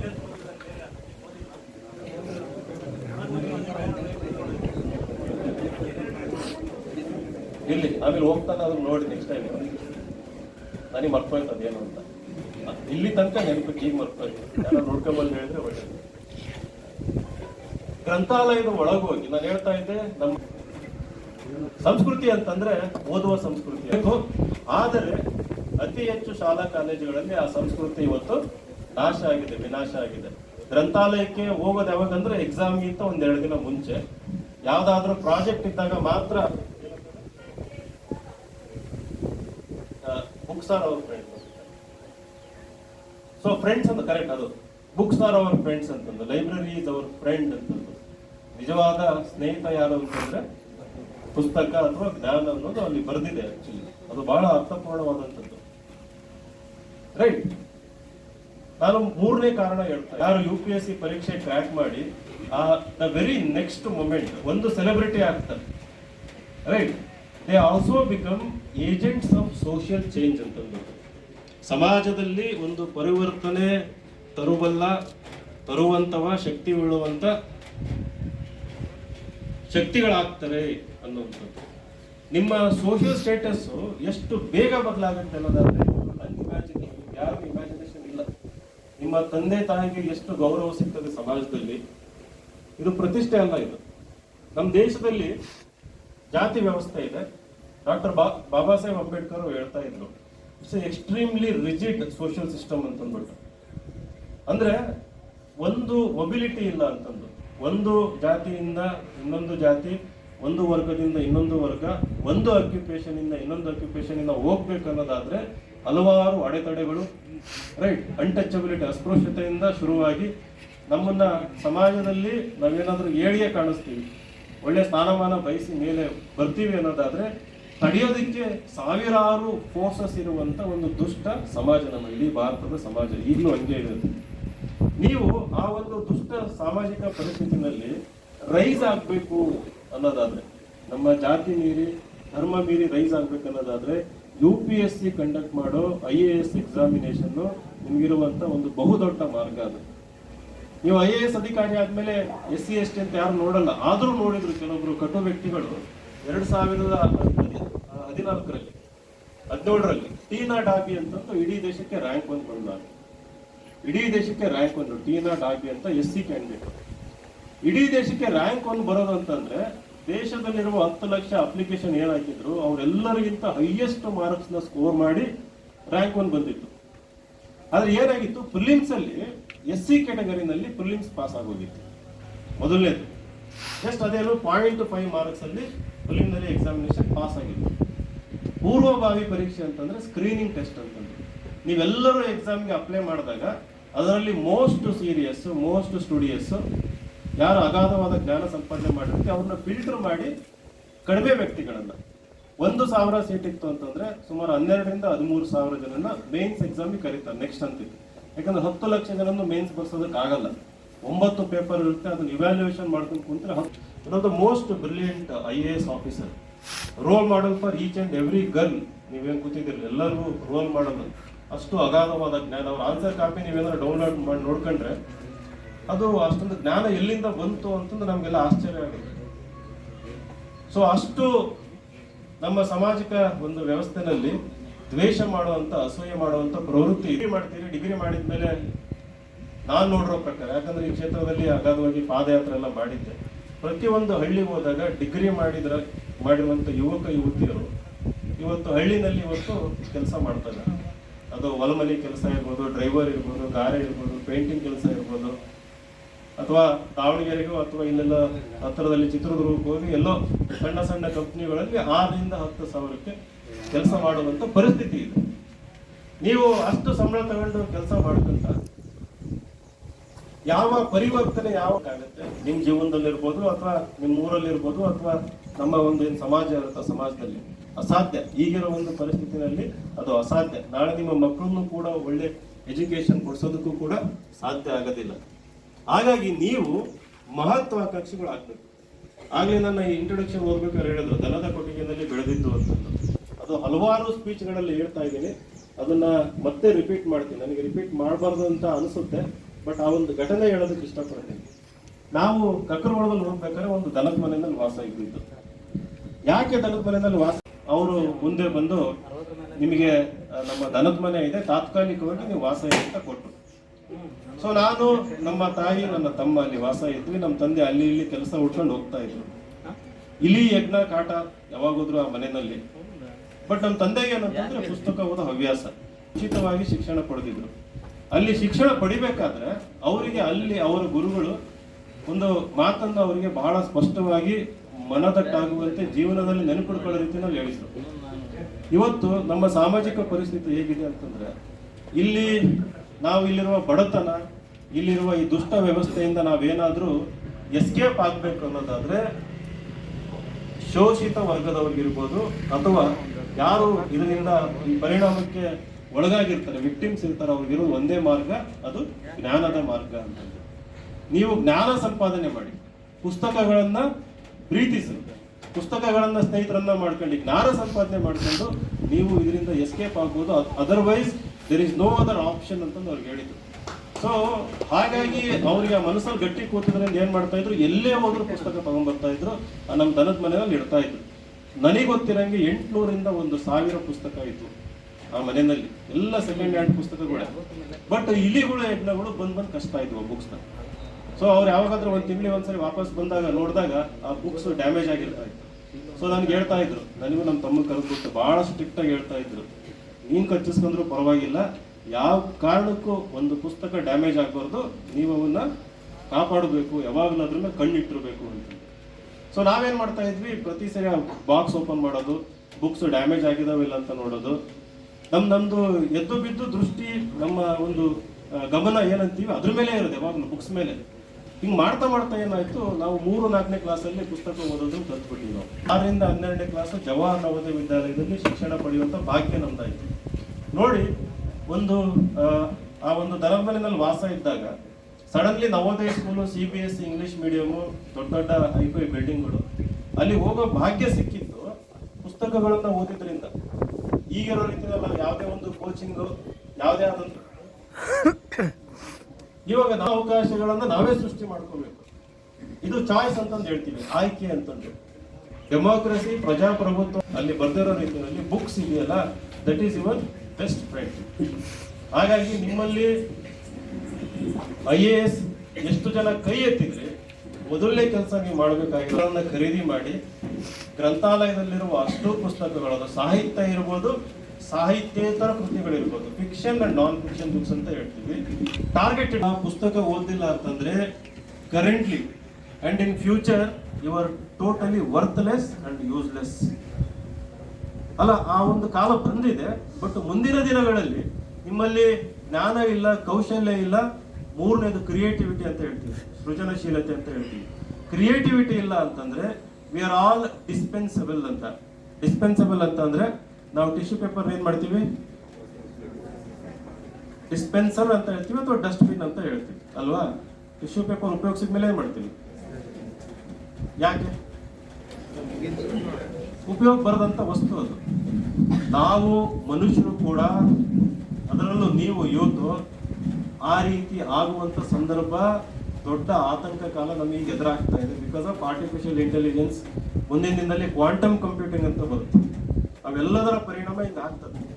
ಹಾಗಾಗಿ ನೀವು ಫ್ಯೂಚರ್ ರೆಡಿ ಇರಬೇಕು ಅನ್ನೋದಾದ್ರೆ ನಿಮ್ಮಲ್ಲಿ ಯಾವುದಾದ್ರೂ ಒಂದು ವಿಶಿಷ್ಟ ಕೌಶಲ್ಯ ಅಥವಾ ಒಂದು ಸೃಜನಶೀಲತೆ ಕ್ರಿಯೇಟಿವಿಟಿ ಬೆಳೆಸ್ಕೊಳ್ಳೇಬೇಕು. ಇದು ಅನಿವಾರ್ಯ ಆಗುತ್ತೆ.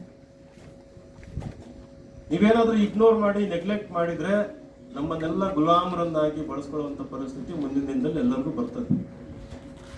ಕೊನೆಯದಾಗಿ ಇನ್ನೊಂದು ರೀಸನ್ ಯಾಕೆ IAS ಮಾಡಬೇಕು ಅಂತಂದ್ಬಿಟ್ಟು, ನಾವು ನ್ಯೂಸ್ ಪೇಪರ್, ಅದು ಮಾಧ್ಯಮ ಮಿತ್ರರ ಪರವಾಗಿ ಮಾತಾಡುವಂತ ಮಾತು. ಇವತ್ತು ನ್ಯೂಸ್ ಪೇಪರ್ ಓದೋ ಹಾಬಿ ಇದೆ, ಹ್ಯಾಬಿಟ್ ಇದೆ. ಯಾಕೆ ಜನ ದ ಹಿಂದೂ ಅಥವಾ ಪ್ರಜಾವಾಣಿ, ಡೆಕ್ಕನ್ ಹೆರಾಲ್ಡ್ ಓದ್ತಾ ಇದಾರೆ ಅಂತಂದ್ರೆ ಸುಮಾರು ಇಡೀ ದೇಶದಲ್ಲಿ 2 ಕೋಟಿ ಜನ ಇವತ್ತು ಕಾಂಪಿಟೇಟಿವ್ ಎಕ್ಸಾಮ್ಸ್ ತಯಾರಿ ಮಾಡ್ತಾ ಇದ್ದಾರೆ. ಅಷ್ಟು ಜನ ಓದೋದ್ರಿಂದ ಇವತ್ತು ನ್ಯೂಸ್ ಪೇಪರ್ ಈಗಲೂ ಕೂಡ ಅಳಿವಿನ ಅಂಚಿಗೆ ಹೋಗಿಲ್ಲ. ಅದು ಬದುಕ್ತಾ ಇರೋದಕ್ಕೆ UPSC ಆಸ್ಪಿರೆಂಟ್ಸ್ ಕಾರಣ. ಇವತ್ತು ಮಾಧ್ಯಮ ಬೆಳಿಬೇಕು, ಮಾಧ್ಯಮ ಉಳಿಬೇಕು, ಪತ್ರಿಕೆಗಳು ಉಳಿಬೇಕು ಅನ್ನೋದಾದ್ರೆ, ಯಾಕಂದ್ರೆ ಪತ್ರಿಕೆಗಳು, ಮಾಧ್ಯಮ ಅನ್ನೋದು ಪ್ರಜಾಪ್ರಭುತ್ವದಲ್ಲಿ 4ನೇ ಅಂಗ ಅಂತ ಹೇಳ್ತೀವಿ. 4th ಪಿಲ್ಲರ್ ಆಫ್ ಡೆಮೋಕ್ರಸಿ ಅಂತ ಹೇಳ್ತೀವಿ. ಹೌದಾ? 4th ಪಿಲ್ಲರ್ ಆಫ್ ಡೆಮೋಕ್ರಸಿ ಅಂತ ಹೇಳ್ತೀವಿ. ಆ 4th ಪಿಲ್ಲರ್ ಇಲ್ಲ ಅಂತಂದ್ರೆ ಇನ್ನು 3 ಏನಿದ್ದೀವಿ, ಯಾವ್ಯಾವುದು? ಶಾಸಕಾಂಗ, ಕಾರ್ಯಾಂಗ ಹಾಗೂ ನ್ಯಾಯಾಂಗ. ಇವು 3ಕ್ಕೂ ಹೇಳೋರು ಕೇಳೋರು ಯಾರು ಇರೋದಿಲ್ಲ. 4ನೇದಿಲ್ಲ ಅಂತಂದ್ರೆ ಅದು ನಮ್ಮ ಸಾಮಾಜಿಕ ಜವಾಬ್ದಾರಿ ಅದನ್ನು. ಹಾಗಾಗಿ ನೀವು IAS ಮಾಡಬೇಕು ಅನ್ನೋದಾದ್ರೆ ಕಂಪಲ್ಸರಿ ಒಂದು ಕನ್ನಡ ಪೇಪರ್, ಒಂದು ಇಂಗ್ಲಿಷ್ ಪೇಪರ್ನ ಓದಲೇಬೇಕು. ನಮ್ಮ ಸಂಸ್ಥೆಗೆ ಬರ್ತಾರೆ IAS ಮಾಡಬೇಕು ಅಂತಂದ್ರೆ ಮೆಜಾರಿಟಿ ಬರೋದು PSI ಆಗ್ತೀನಿ, KAS ಅಂತ ಅಂದ್ಬಿಟ್ಟು. ನಾನು ಕೇಳ್ತೀನಿ, ಯಾಕಪ್ಪ ನೀನು PSI ಅಥವಾ KAS ಆಗ್ತಿ, IAS ಯಾಕೆ ಮಾಡಲ್ಲ ಅಂತ. ಮೊದಲನೇ ರೀಸನ್ ಹೇಳೋದು, ನಾನು ಕನ್ನಡ ಮಾಧ್ಯಮದಲ್ಲಿ ಓದಿದ್ದೀನಿ, ಇಂಗ್ಲಿಷ್ ಬರಲ್ಲ ಅಂತಂದು ಕಾರಣ ಹೇಳ್ತಾರೆ. ಹಾಗಾಗಿ ನನಗೆ ಭಯ ಇದೆ. ಇದು UPSC ಅಂತಂದ್ರೆ ಇಂಗ್ಲಿಷಲ್ಲೇ ಮಾಡಬೇಕು, ಕನ್ನಡ ಮಾಧ್ಯಮದಲ್ಲಿ ಪಾಸ್ ಆಗೋದು ಕಷ್ಟ ಅಂತಂದು. ನಿಜ, ಅದು ಕನ್ನಡ ಮಾಧ್ಯಮದಲ್ಲಿ ಪಾಸ್ ಆಗೋದು ಬಹಳ ಕಷ್ಟ. ಅದು ಅವರಿಗೆ ನಾನು ಮರು ಪ್ರಶ್ನೆ ಹಾಕ್ತೀನಿ, ನಿಮಗೂ ಕೂಡ ಒಂದು ಪ್ರಶ್ನೆ ಹಾಕ್ತೀನಿ. ನಿಮ್ಮೆಲ್ಲರ ಹತ್ರ ಒಂದು ಮೊಬೈಲ್ ಇದೆಯಾ? ಇದೆಯಲ್ಲ, ವೆರಿ ಗುಡ್. ಒಂದು ಹೊಸ ಪದ, ಇಂಗ್ಲಿಷ್ ಪದ, ನಿಶ್ಚಲತೆ. ಓಕೆ, ನಾನು ನಿಶ್ಚಲತೆ, ರೆಟಿಸೆನ್ಸ್ ಅಂದ್ರೆ ಏನಪ್ಪ, ಮೀನಿಂಗ್ ಏನಪ್ಪ? ಕೇಳಿಸ್ಕೊಂಡ್ರಲ್ಲ ಹೇಳಿ. ರೆಟಿಸೆನ್ಸ್ ಅಂದ್ರೆ ಮೀನಿಂಗ್ ಏನು? ನಿಶ್ಚಲತೆ ಅಂತ. ಅದ್ರದ್ದು ಇನ್ನೊಂದು ಇಂಗ್ಲಿಷ್ ವರ್ಡ್ ಬಂದಿದೆ ಅದರಲ್ಲಿ, ನೀವು ನೋಡಿದ್ರಲ್ಲಿ ಏನಿದೆ ಅದರಲ್ಲಿ? ಟಫ್ನೆಸ್, ರಫ್ನೆಸ್, ಇನ್ಕಮ್ಯುನಿಕೇಟಿವ್ನೆಸ್, ಹಿಂಜರಿಯುವಿಕೆ ಅನ್ನೋದು ಕೂಡ ಮೀನಿಂಗ್ ಬರ್ತದೆ. ಆಯ್ತಾ? ನಾನು ಈ ಪದ ಕೇಳಿ ನೀವು ಈ ಪದದ ಅರ್ಥ ಹುಡುಕಿ ಅದ್ರ ಇನ್ನೊಂದು ಇಂಗ್ಲಿಷ್ ವರ್ಡ್ ಹೇಳೋಷ್ಟೊತ್ತಿಗೆ ಎಷ್ಟು ಸಮಯ ಕಳೀತು ಅಂದಾಜು? 1 ನಿಮಿಷ. 1 ನಿಮಿಷ ಆಯ್ತಾ? 1 ನಿಮಿಷ ಆಯ್ತಲ್ವಾ? ರೈಟ್. ಬೇಡ, 5 ನಿಮಿಷ ತಗೊಳ್ಳಿ. ಒಂದು ಪದ ಕಲಿಯೋದಕ್ಕೆ 5 ನಿಮಿಷ ತಗೊಳ್ಳಿ. ಒಂದು ಪದ ಮೀನಿಂಗ್ ನೋಡಿ, ಕನ್ನಡ ಅರ್ಥ, ಇಂಗ್ಲಿಷ್ ಅರ್ಥ, ಒಂದು ನೋಟ್ಬುಕ್ ತಗೊಳ್ಳಿ, ಆ ಪದ ಬರೀರಿ. ಆ ಪದದ ಮುಂದೆ ನಿಮ್ಮದೇ ಆದ ವಾಕ್ಯದಲ್ಲಿ ಹೆಂಗೆ ಉಪಯೋಗಿಸೋದು ಅನ್ನೋದನ್ನ ಬೇಕಿದ್ರೆ ChatGPT ಕೇಳಿ ಅದನ್ನು ಬರ್ಕೊಳ್ಳಿ. 5 ನಿಮಿಷ ಆಯ್ತು. 1 ಗಂಟೆನಲ್ಲಿ ಎಷ್ಟು ಪದ ಕಲಿಬೋದು? 1 ಗಂಟೆನಲ್ಲಿ ಎಷ್ಟು ಪದ ಕಲಿಬೋದು? 5 ನಿಮಿಷಕ್ಕೆ ಒಂದು ಪದ ಆದ್ರೆ 12. ಶೇಖರಪ್ಪ ಅನ್ನೋ ಸಂತ ಮ್ಯಾಥ್ಸ್ ಬೇಕಿದೆ. 12 ಪದ ಆಯ್ತು. 10 ಪದ ಅಂತ ಹೇಳೋಣಪ್ಪ, ಆಯ್ತಾ?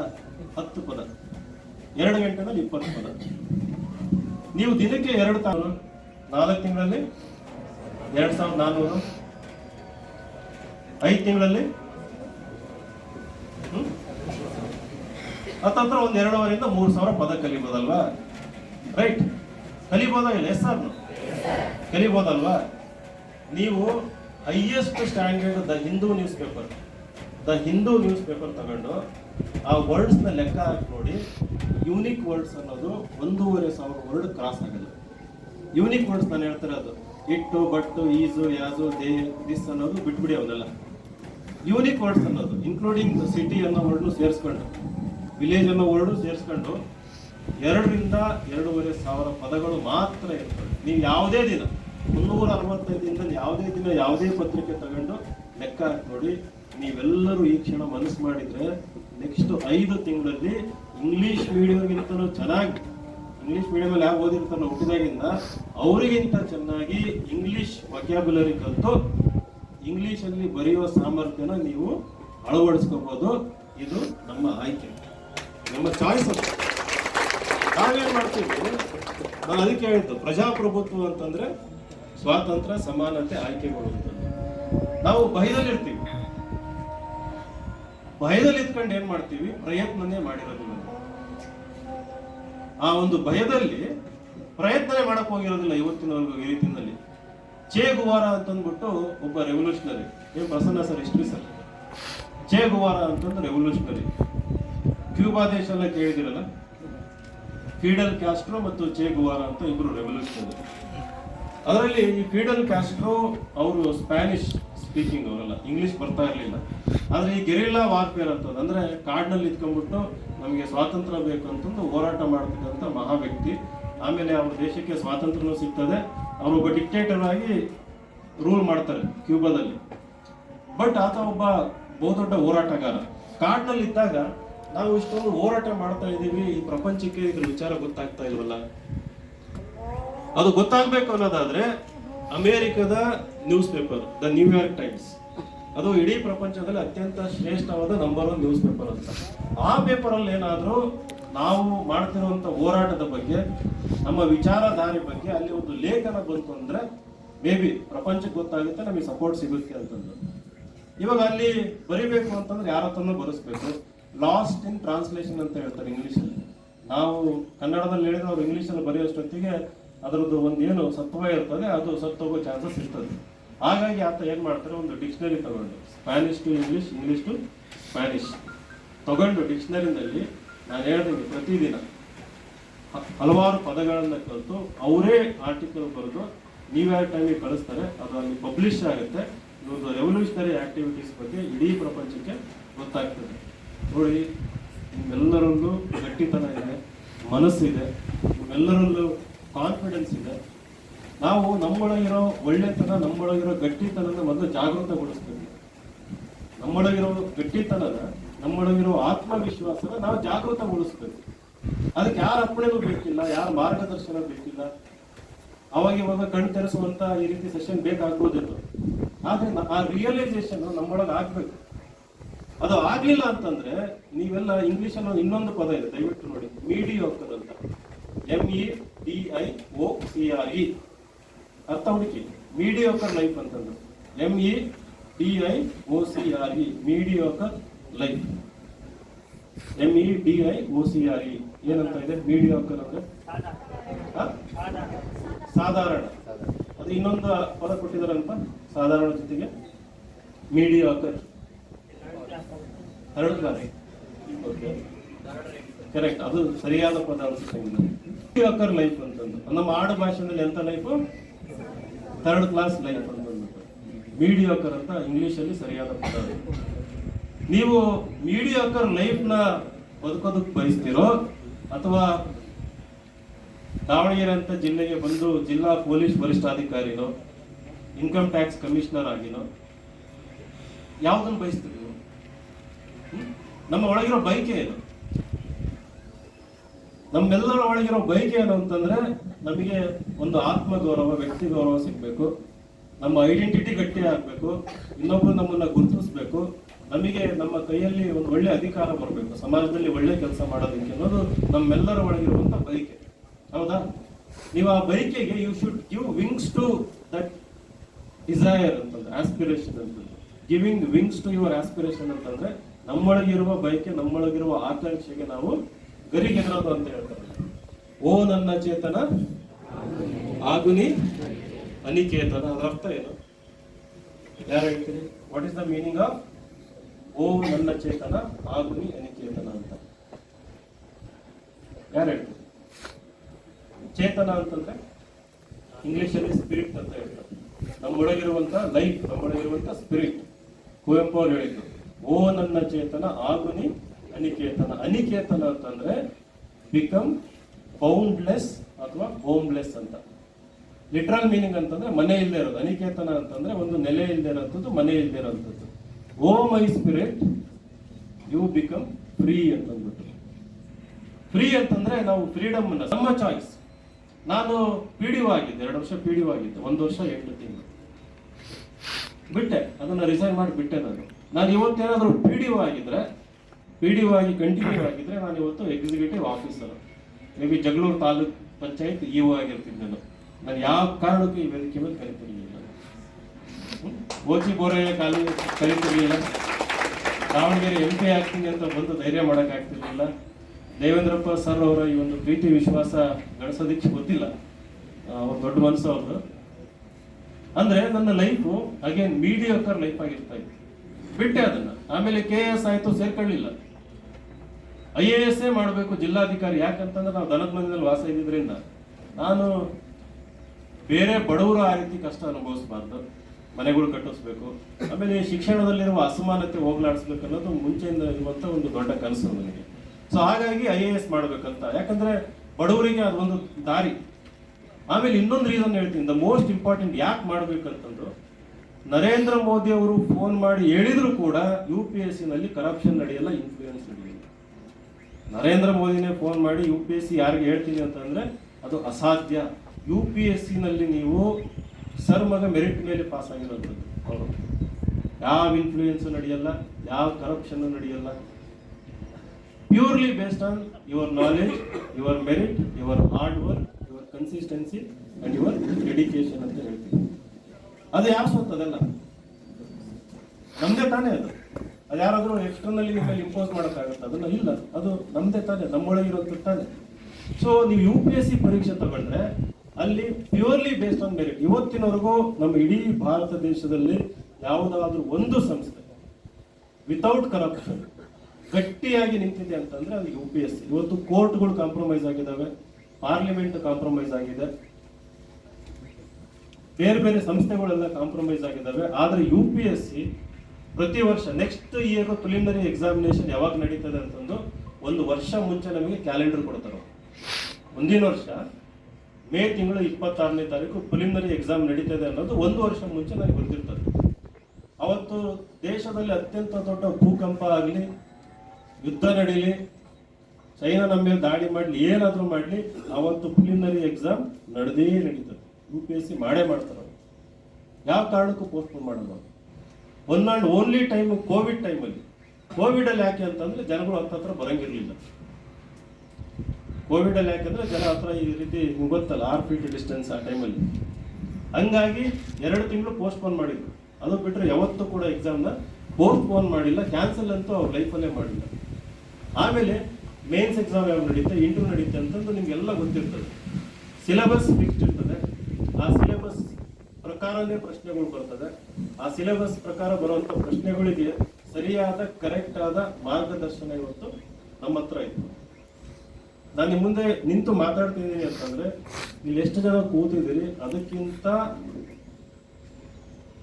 ಸುಮಾರು 10 ಪಟ್ಟು ಇವತ್ತು IAS, IPS, IRS ಅಧಿಕಾರಿಗಳನ್ನು ನಮ್ಮ ಸಂಸ್ಥೆ ಮೂಲಕ ನಾವು ಇಡೀ ದೇಶಕ್ಕೆ ಕೊಟ್ಟಿದ್ದೀವಿ. ಅದರಲ್ಲಿ ಪರ್ಸನಲ್ ಆಗಿ 106 ಜನಕ್ಕೆ ನಾನೇ ಕೂತ್ಕೊಂಡು ಇವತ್ತು ಕೂಡ 2-3 ದಿನ ಬೆಂಗಳೂರಿಗೆ ಹೋಗಿ ಮಕ್ಕಳನ್ನ ಎದುರಿಗೆ ಕೂರಿಸ್ಕೊಂಡು ನಾನು ಆನ್ಸರ್ ಇವ್ಯಾಲ್ಯೂಯೇಷನ್ ಮಾಡ್ತೀನಿ, essay ಇವ್ಯಾಲ್ಯೂಯೇಷನ್ ಮಾಡ್ತೀನಿ. ನೀವು ಇನ್ಸೈಟ್ಸ್ IAS ಅಂತ ಸರ್ಚ್ ಕೊಟ್ರೆ ಯೂಟ್ಯೂಬಲ್ಲಿ 2 ದಿನ ಮುಂಚೆ ನಾನು ಮಾಡಿರೋ ವಿಡಿಯೋ ಇದೆ, essay ಹೆಂಗೆ ಬರೀಬೇಕು ಅಂತ. ಈಗ ಮೇನ್ಸ್ ಎಕ್ಸಾಮ್ ಮುಗೀತು, ನಿನ್ನೆಗೆ ಮೇನ್ಸ್ ಎಕ್ಸಾಮ್ ಮುಗೀತು UPSC ನಲ್ಲಿ. ಅಲ್ಲಿ ಬಂದಿರುವಂಥ ಪ್ರಬಂಧ ಪರೀಕ್ಷೆನ ಹೇಗೆ ಎದುರಿಸಬೇಕು, ಪ್ರಬಂಧಗಳನ್ನು ಹೇಗೆ ಬರೀಬೇಕು ಅಂತ ಒಂದು ವಿಡಿಯೋ ಕೂಡ ಮಾಡಿದ್ದೀವಿ. ನನ್ನನ್ನು ಸೇರಿಕೊಂಡು ಇವತ್ತು ಬೆಂಗಳೂರಲ್ಲಿ ಸುಮಾರು 250 ಜನ ಟೀಚರ್ಸು, ಮೆಂಟರ್ಸು, ಇವ್ಯಾಲ್ಯೂಯೇಟರ್ಸು, ಕಂಟೆಂಟ್ ರೈಟರ್ಸು. ನೀವು ಒಂದು ಕಾಲದಲ್ಲಿ ಡೆಲ್ಲಿಗೆ ಹೋಗ್ಬೇಕಾಗಿತ್ತು IAS ಮಾಡ್ತೀನಿ ಅನ್ನೋದು. ಇವತ್ತು ಬೆಂಗಳೂರಲ್ಲಿ ಅತ್ಯಂತ ಸುಸಜ್ಜಿತವಾಗಿ, ಈಗ ದಾವಣಗೆರೆನಲ್ಲೂ IAS ಆಫ್ಲೈನ್ ಮಾಡೋಣ ಅಂತಲೇ ಓಪನ್ ಮಾಡಿತ್ತು. ಬಟ್ ಇಡೀ ದಾವಣಗೆರೆ ಹುಡುಕಿದ್ರೆ ನಮ್ಗೆ 10 ರಿಂದ 15 ಜನ ಸಿಗ್ತಾರೆ. ಎಲ್ಲ ಬೆಂಗಳೂರಲ್ಲಿ ಓದ್ತಾ ಇರ್ತಾರೆ, RV ಕಾಲೇಜ್ ಅಂತ ಅಲ್ಲಿ ಇಲ್ಲಿ, ಅಲ್ಲೇ ಕಂಟಿನ್ಯೂ ಮಾಡೋಕೆ ಇಷ್ಟಪಡ್ತಾರೆ.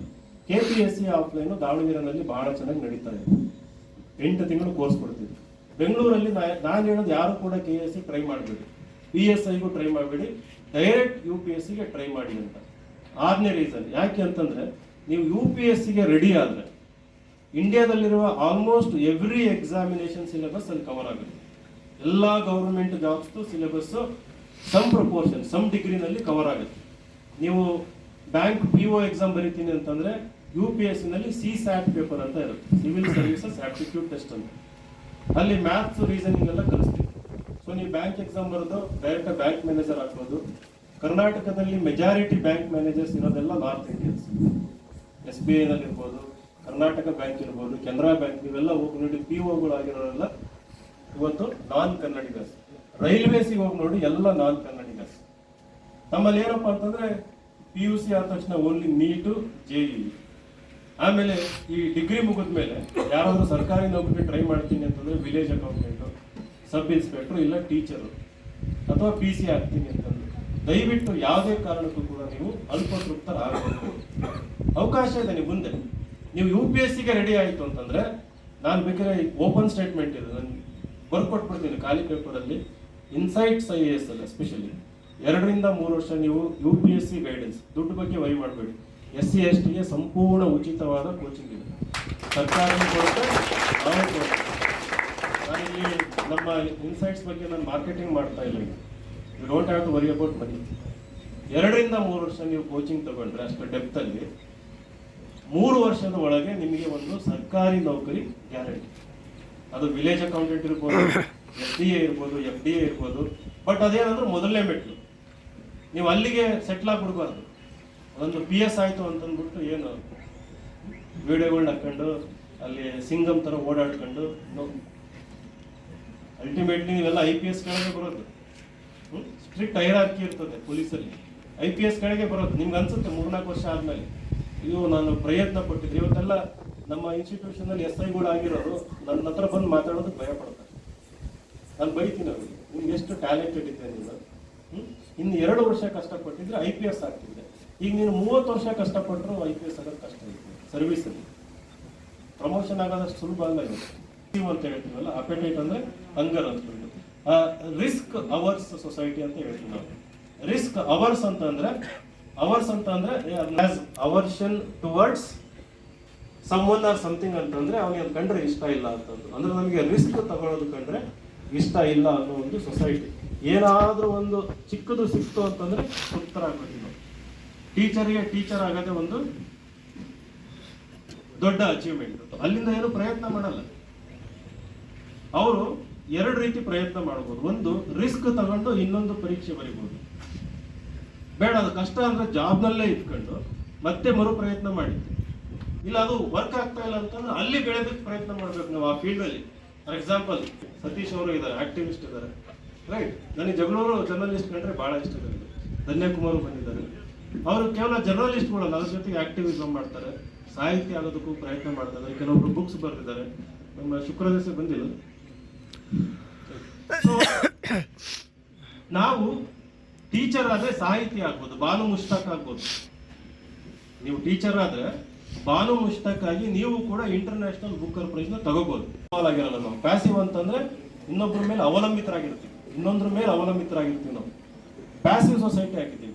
ನಮ್ಮ ಟ್ಯಾಲೆಂಟ್, ನಮ್ಮ ಸಾಮರ್ಥ್ಯ, ನಮ್ಮ ಪ್ರತಿಭೆ ಅದು ಅನಾವರಣಗೊಳ್ಳದೇ ಇರೋ ರೀತಿಯಲ್ಲಿ, ಅದು ಬೆಳೆದೇ ಇರೋ ರೀತಿಯಲ್ಲಿ ನಮ್ಮ ಸುತ್ತಮುತ್ತ ಇರೋ ಅಡ್ವರ್ಟೈಸ್ಮೆಂಟ್ ಕಲ್ಚರ್, ನ್ಯೂಸ್ ಕಲ್ಚರ್ ನಮ್ಮದೆಲ್ಲದನ್ನು ಕೂಡ ಇವತ್ತು ಸಪ್ರೆಸ್ ಮಾಡತ್ತೀವಿ. ನಾವೆಲ್ಲದೂ ಅದಕ್ಕೆ ವಿಕ್ಟಿಮ್ಸ್ ನಾವೆಲ್ಲ. ಇದರ ಅರಿವು ಕೂಡ ನಮಗಿಲ್ಲ. ನಮಗೆ ಅದ್ರ ಆಚೆ ಬರಬೇಕು, ಸಾಹಿತ್ಯ ಓದಬೇಕು, ಬುಕ್ಸ್ ಓದಬೇಕು, ಕಲೆಗಳಲ್ಲಿ ಕ್ರೀಡೆಗಳಲ್ಲಿ ಪಾಲ್ಗೊಳ್ಬೇಕು. ಈ ಒಂದು ಅರಿವು ಕೂಡ ನಮ್ಮಲ್ಲಿ ಇಲ್ಲಂಗಾಗಿದೆ ಇವತ್ತು.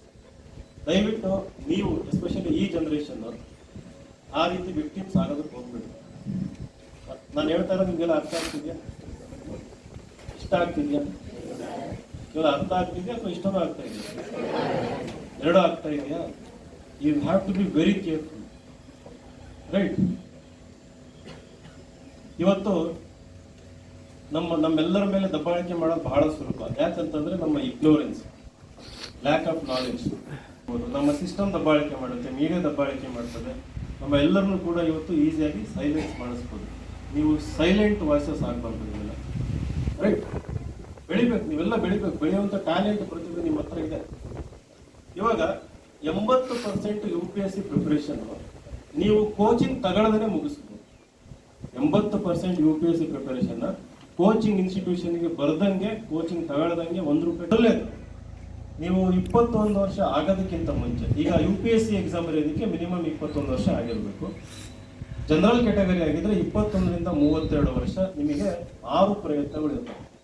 IAS ಆಗೋದಕ್ಕೆ ಎಷ್ಟು ಪ್ರಯತ್ನ ಇರುತ್ತೆ? 6. ಜನರಲ್ ಕ್ಯಾಟಗರಿ ಆಗಿದ್ರೆ.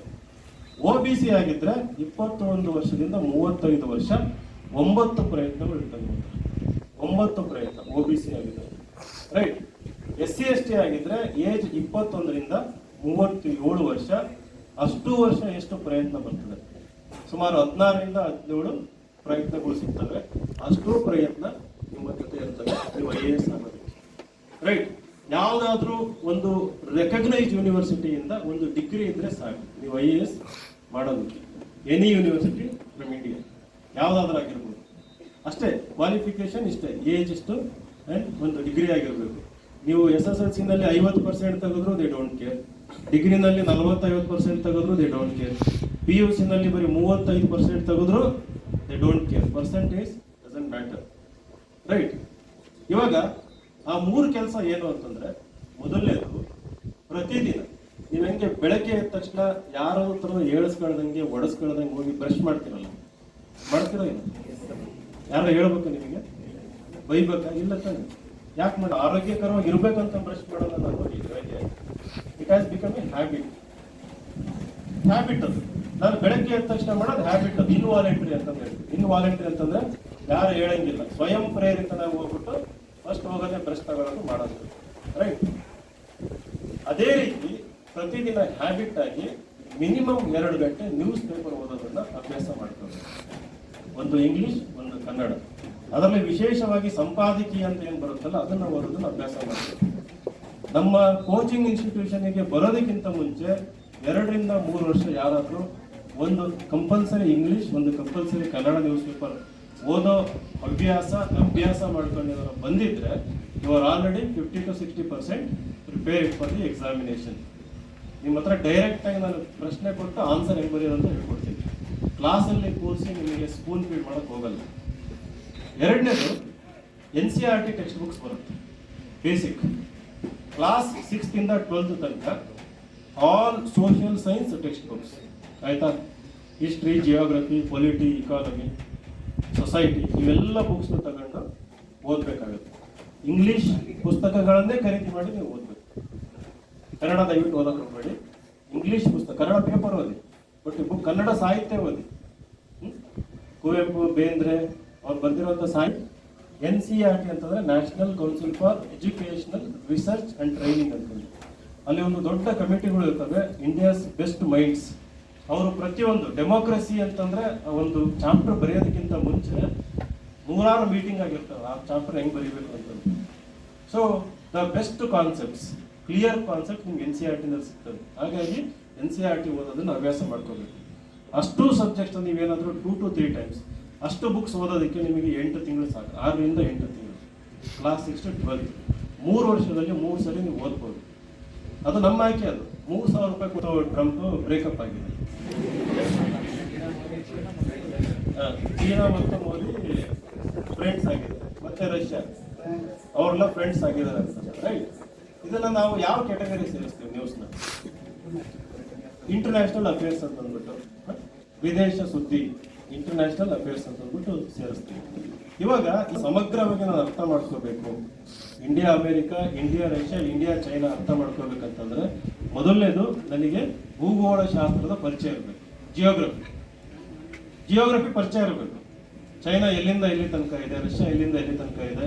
ನಾವು ಇಂಡಿಯಾ ರಷ್ಯಾ ಅಂತ ಆಯಿಲ್ ಇಂಪೋರ್ಟ್ ಮಾಡ್ಕೊತಿದ್ದೀವಿ ಅಂತಂದ್ರೆ ಆ ಆಯಿಲ್ ರಷ್ಯಾದ ಯಾವ ಒಂದು ಭಾಗದಲ್ಲಿ ಉತ್ಪತ್ತಿ ಆಗ್ತಾ ಇದೆ, ಹಾಗೂ ಸಮುದ್ರದ ಯಾವ ರೂಟಿಂದ ಅದು ನಮ್ಮ ದೇಶಕ್ಕೆ ಯಾವ ಪೋರ್ಟ್ಗೆ ಬರ್ತಾ ಇದೆ, ಆ ಪೋರ್ಟಿಂದ ಒಳಗೆ ಎಲ್ಲೆಲ್ಲಿ ಸಪ್ಲೈ ಆಗ್ತಾ ಇದೆ, ಅದು ಬರ್ತಾ ಇರೋದು ಕಚ್ಚಾ ತೈಲನೋ ಅಥವಾ ರಿಫೈನ್ಡ್ ಆಯಿಲ್ ಅಂತ. ಭೂಗೋಳ ಶಾಸ್ತ್ರ ಮೊದಲನೇದು. ಎರಡನೇದು ಎಕನಾಮಿಕ್ಸ್ ಬೇಸಿಕ್ಸ್ ಗೊತ್ತಿರ್ಬೇಕು ನಿಮಗೆ. ಎಕನಾಮಿಕ್ಸ್, ಅರ್ಥಶಾಸ್ತ್ರದ್ದು. ರೈಟ್? ಯಾಕೆ ಹಣದುಬ್ಬರ ಆಗುತ್ತೆ, ನಮ್ಮ ರುಪಿ ವ್ಯಾಲ್ಯೂ ಯಾಕೆ ಕಡಿಮೆ ಆಗ್ತಾ ಇದೆ, ಆಮೇಲೆ ನಾವು ರಷ್ಯಾದಿಂದ ಹೆಚ್ಚು ರಫ್ತು ಮಾಡ್ಕೊಳ್ಳೋದ್ರಿಂದ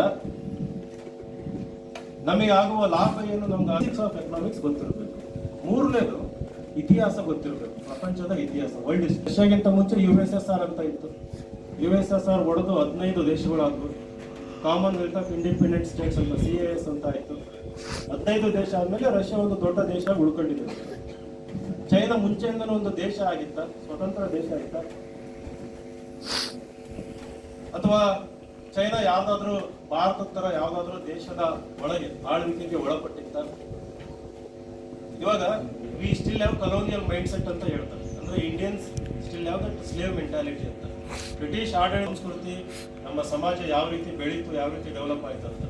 ಸೊ ಅದೇ ರೀತಿ ನಾವು ಯಾಕೆ ಚೈನಾ ಜೊತೆ ಎನಿಮಿ ಆದ್ವಿ, ಅಮೇರಿಕ ಜೊತೆ ಯಾಕೆ ಫ್ರೆಂಡ್ ಆದ್ವಿ, ಈಗ ಅಮೇರಿಕ ಜೊತೆ ಯಾಕೆ ಜಗಳ ಮಾಡ್ತೀವಿ ಅಂತಂದ್ರೆ ಇತಿಹಾಸದ ಅರಿವು ಅತ್ಯವಶ್ಯಕ. ಗೊತ್ತಾಯ್ತದ? ಹಾಗೇನೆ ಕಲೆ ಮತ್ತು ಸಂಸ್ಕೃತಿ ಅರಿವು ಕೂಡ ಇರಬೇಕು, ಆರ್ಟ್ ಅಂಡ್ ಕಲ್ಚರ್ ಅರಿವು ಕೂಡ ಇರಬೇಕು. ಆಮೇಲೆ ಪೊಲಿಟಿ ನಾಲೆಡ್ಜ್ ಇರಬೇಕು, ಪೊಲಿಟಿಕಲ್ ಸೈನ್ಸ್ ಅಂತ ಹೇಳ್ತೀವಿ. ಡೆಮೋಕ್ರಸಿ ಅಂತ ಏನು, ಸೆಕ್ಯುಲರಿಸಮ್ ಅಂತ ಏನು, ಪಾರ್ಲಿಮೆಂಟ್ ಅಂತ ಏನು. ಚೈನಾದಲ್ಲಿ ಡೆಮೋಕ್ರಸಿ ಇದೆಯೋ ಇಲ್ಲ? ಚೈನಾದಲ್ಲಿ ಪ್ರಜಾಪ್ರಭುತ್ವ ಇದೆಯಾ? ಕಮ್ಯುನಿಸ್ಟ್ ಗೌರ್ಮೆಂಟ್ ಅಂತ ಹೇಳ್ತಾರೆ. ಅಲ್ಲಿ ಯಾವುದೇ ಪಾರ್ಲಿಮೆಂಟ್ ಇಲ್ಲ. ಈ ರೀತಿ ಎಲೆಕ್ಷನ್ ನಡೆಯೋದು, ನಮ್ಮ MLA ಸಾಹೇಬ್ ಇರ್ತಾರೆ, MLA ಆಗೋದು, ಅವರೆಲ್ಲ ಸೇರಿ ಒಬ್ಬ CM ನ ಆಯ್ಕೆ ಮಾಡೋದು, ಆ ರೀತಿ ಈ ಒಕ್ಕೂಟ ವ್ಯವಸ್ಥೆ ಅಥವಾ ನಮ್ಮ ಏನು ಪ್ರಜಾಪ್ರಭುತ್ವ ಪ್ರಜಾತಂತ್ರ ವ್ಯವಸ್ಥೆ ಆ ದೇಶದಲ್ಲಿ ಇಲ್ಲ.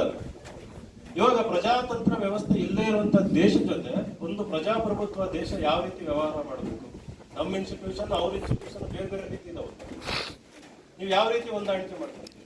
ಸೊ ಇದು ಪೊಲಿಟಿಕಲ್ ಸೈನ್ಸ್ ಪ್ರಾಬ್ಲಮ್. ಈ ಪ್ರತಿಯೊಂದು ಕರೆಂಟ್ ಅಫೇರ್ಸ್ನ ಅರ್ಥ ಮಾಡಿ ಗೊತ್ತಿದ್ರೆ ಇಷ್ಟೇ ನಮ್ಗೆ ಬೇಕಾಗಿರೋದು. IAS ಅಧಿಕಾರಿಗಳು ಅವ್ರು ಯಾವುದು ಮ್ಯಾಥ್ಸ್ ಪ್ರಾಬ್ಲಮ್ ಬರೆಯಲ್ಲ, ಯಾವುದು ರಾಕೆಟ್ ಸೈನ್ಸ್ ಬರೆಯೋದಿಲ್ಲ. ಬೇಸಿಕ್ ಅವೇರ್ನೆಸ್ ಆ ಸಿಲೆಬಸ್ ನೋಟಿಫಿಕೇಶನ್ ಅಲ್ಲಿ ಇದೆ. ಒಬ್ಬ ಎಜುಕೇಟೆಡ್ ಪರ್ಸನ್ ವಿಚಾರಗಳ ಬಗ್ಗೆ ಒಂದು ಆಳವಾದ ಆಸಕ್ತಿ, ಒಂದು ಆಳವಾದ ಅಧ್ಯಯನ ಮಾಡಿದ್ರೆ ಸಾಕು. ನೆಕ್ಸ್ಟ್ ಸ್ಟೇಜ್ ಅದನ್ನ ಹೆಂಗೆ ನೀವು ಪೇಪರಲ್ಲಿ ಬರೆಯೋದು, ಮಾರ್ಗದರ್ಶನ ಕೊಡೋದಕ್ಕೆ ನಾವಿದ್ದೀವಿ, ನಮ್ಮ ಸಂಸ್ಥೆ. ಇದು ಉಳಿದಿದ್ದೆಲ್ಲ ಕೆಲಸ ದುಡ್ಡು ಖರ್ಚು ಮಾಡ್ತೀವಿ. ನೀವು ಲೈಬ್ರರಿ ಬರೋ ಪೇಪರ್, ಲೈಬ್ರರಿನಲ್ಲಿ ಪುಸ್ತಕಗಳನ್ನು ಇವಾಗಲಿಂದಲೇ ಓದೋದು ಶುರು ಮಾಡ್ತೀವಿ. ಡೈಲಿ 4 hours, 1 hour ನಿಮ್ಮ ಇಂಗ್ಲೀಷ್ ವೊಕ್ಯಾಬ್ಯುಲರಿ ಇಂಪ್ರೂವ್ ಮಾಡ್ಕೊಳ್ಳೋದಕ್ಕೆ. ಹಿಂದೆ ಓದಬೇಕಾದ್ರೆ ಅಥವಾ ಡೆಕ್ಕನ್ ಹೆರಾಲ್ಡ್ ಓದಬೇಕಾದ್ರೆ ಹೊಸ ಪದಗಳು ಬರ್ತಾವೆ ಅಲ್ಲೇ. ನೀವು ಒಂದು ನೋಟ್ ಬುಕ್ ತಗೊಳ್ಳಿ, ಬರ್ಕೊಳ್ಳಿ.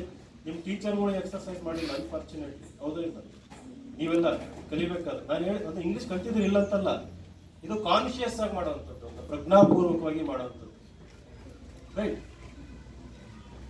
ಯಾರು ಮಾಡಲ್ಲ ಇದನ್ನ. ನಾನು ಶಾಕಿಂಗ್ 99% ಪೀಪಲ್ ಯಾರು ಬರ್ತಾರಲ್ಲ ಈ ಎಕ್ಸರ್ಸೈಸ್ ಮಾಡಿರಲ್ಲ. ಇದು ನಿಮಗೆ ಹೇಳುವಂಥ ನೈತಿಕ ಹಕ್ಕು ನನಗೆ ಯಾಕಿದೆ ಅಂತಂದ್ರೆ ನಾನು ಇದನ್ನ ಮಾಡಿ ನನ್ನ ವೊಕ್ಯಾಬ್ಯುಲರಿ ಇನ್ಕ್ರೀಸ್ ಮಾಡ್ಕೊಂಡಿದ್ದೆ.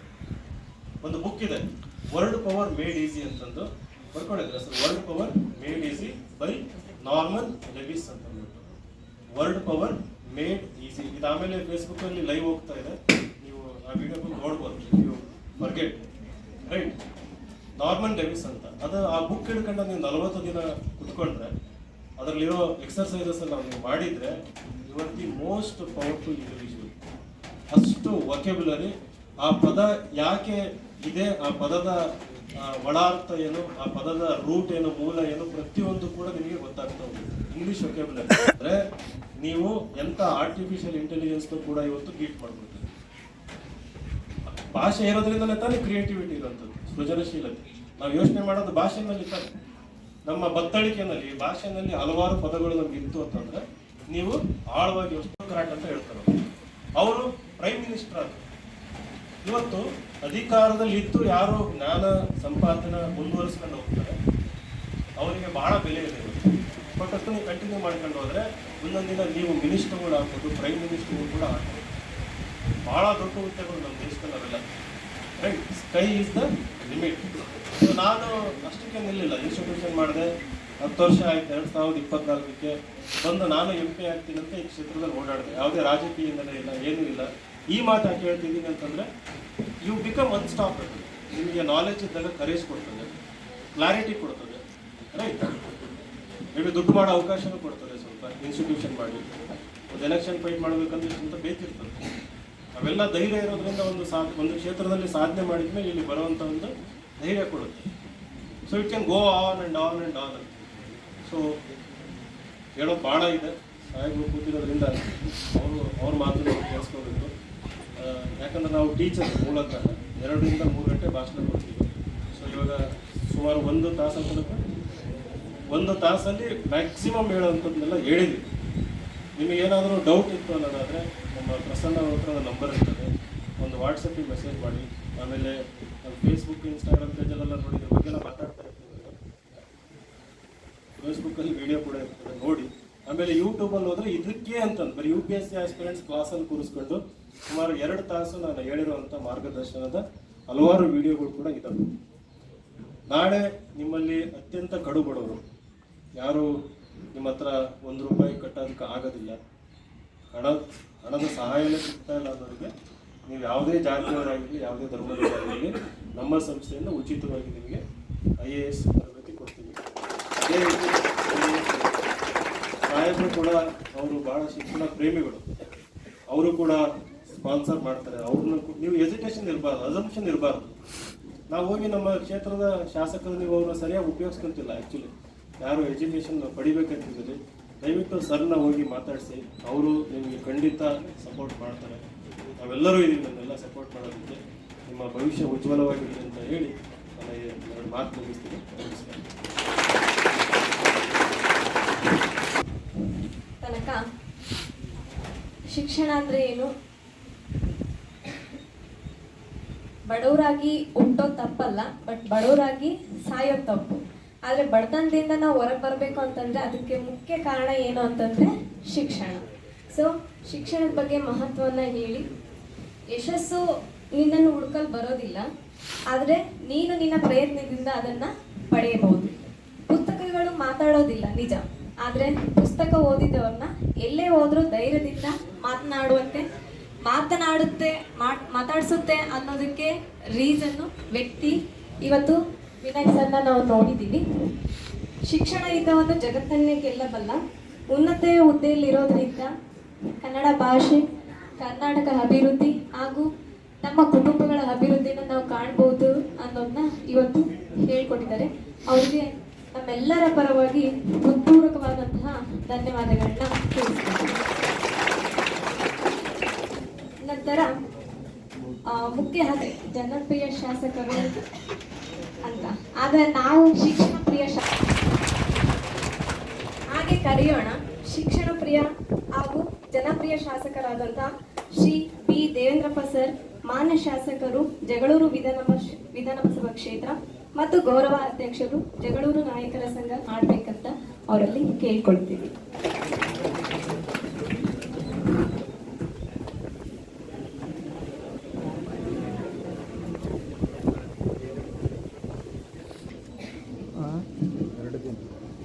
ಅಲ್ಲ, ಒಂದಿನ ಆದರೆ ಹೆವಿ ಆಗ್ತದೆ. ददाति विनयं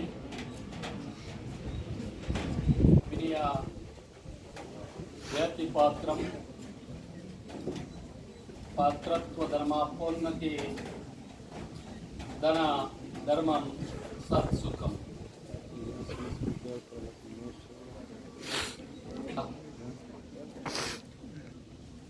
ಗೊತ್ತಾಯ್ತಾ? ಯಾರು ಶಿಕ್ಷಣವಂತರಾಗಿರ್ತಾರೋ ತಿಳ್ಕೊಂಡಿರ್ತಾರೋ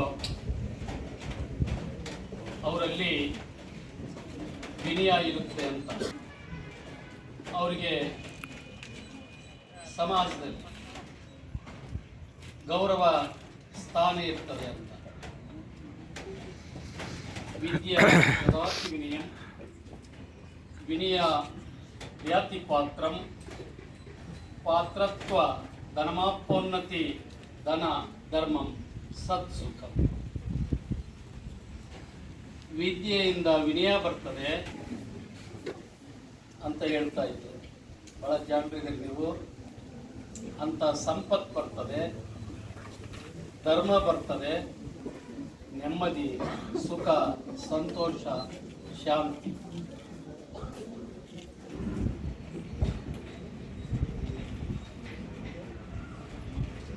ನೀವು ಮಾತಾಡಿದ್ರೆ ನಾಟೋದು ಉತ್ತಮವಾಗಿರ್ತಕ್ಕಂಥ ಬದುಕಿಗೋಸ್ಕರ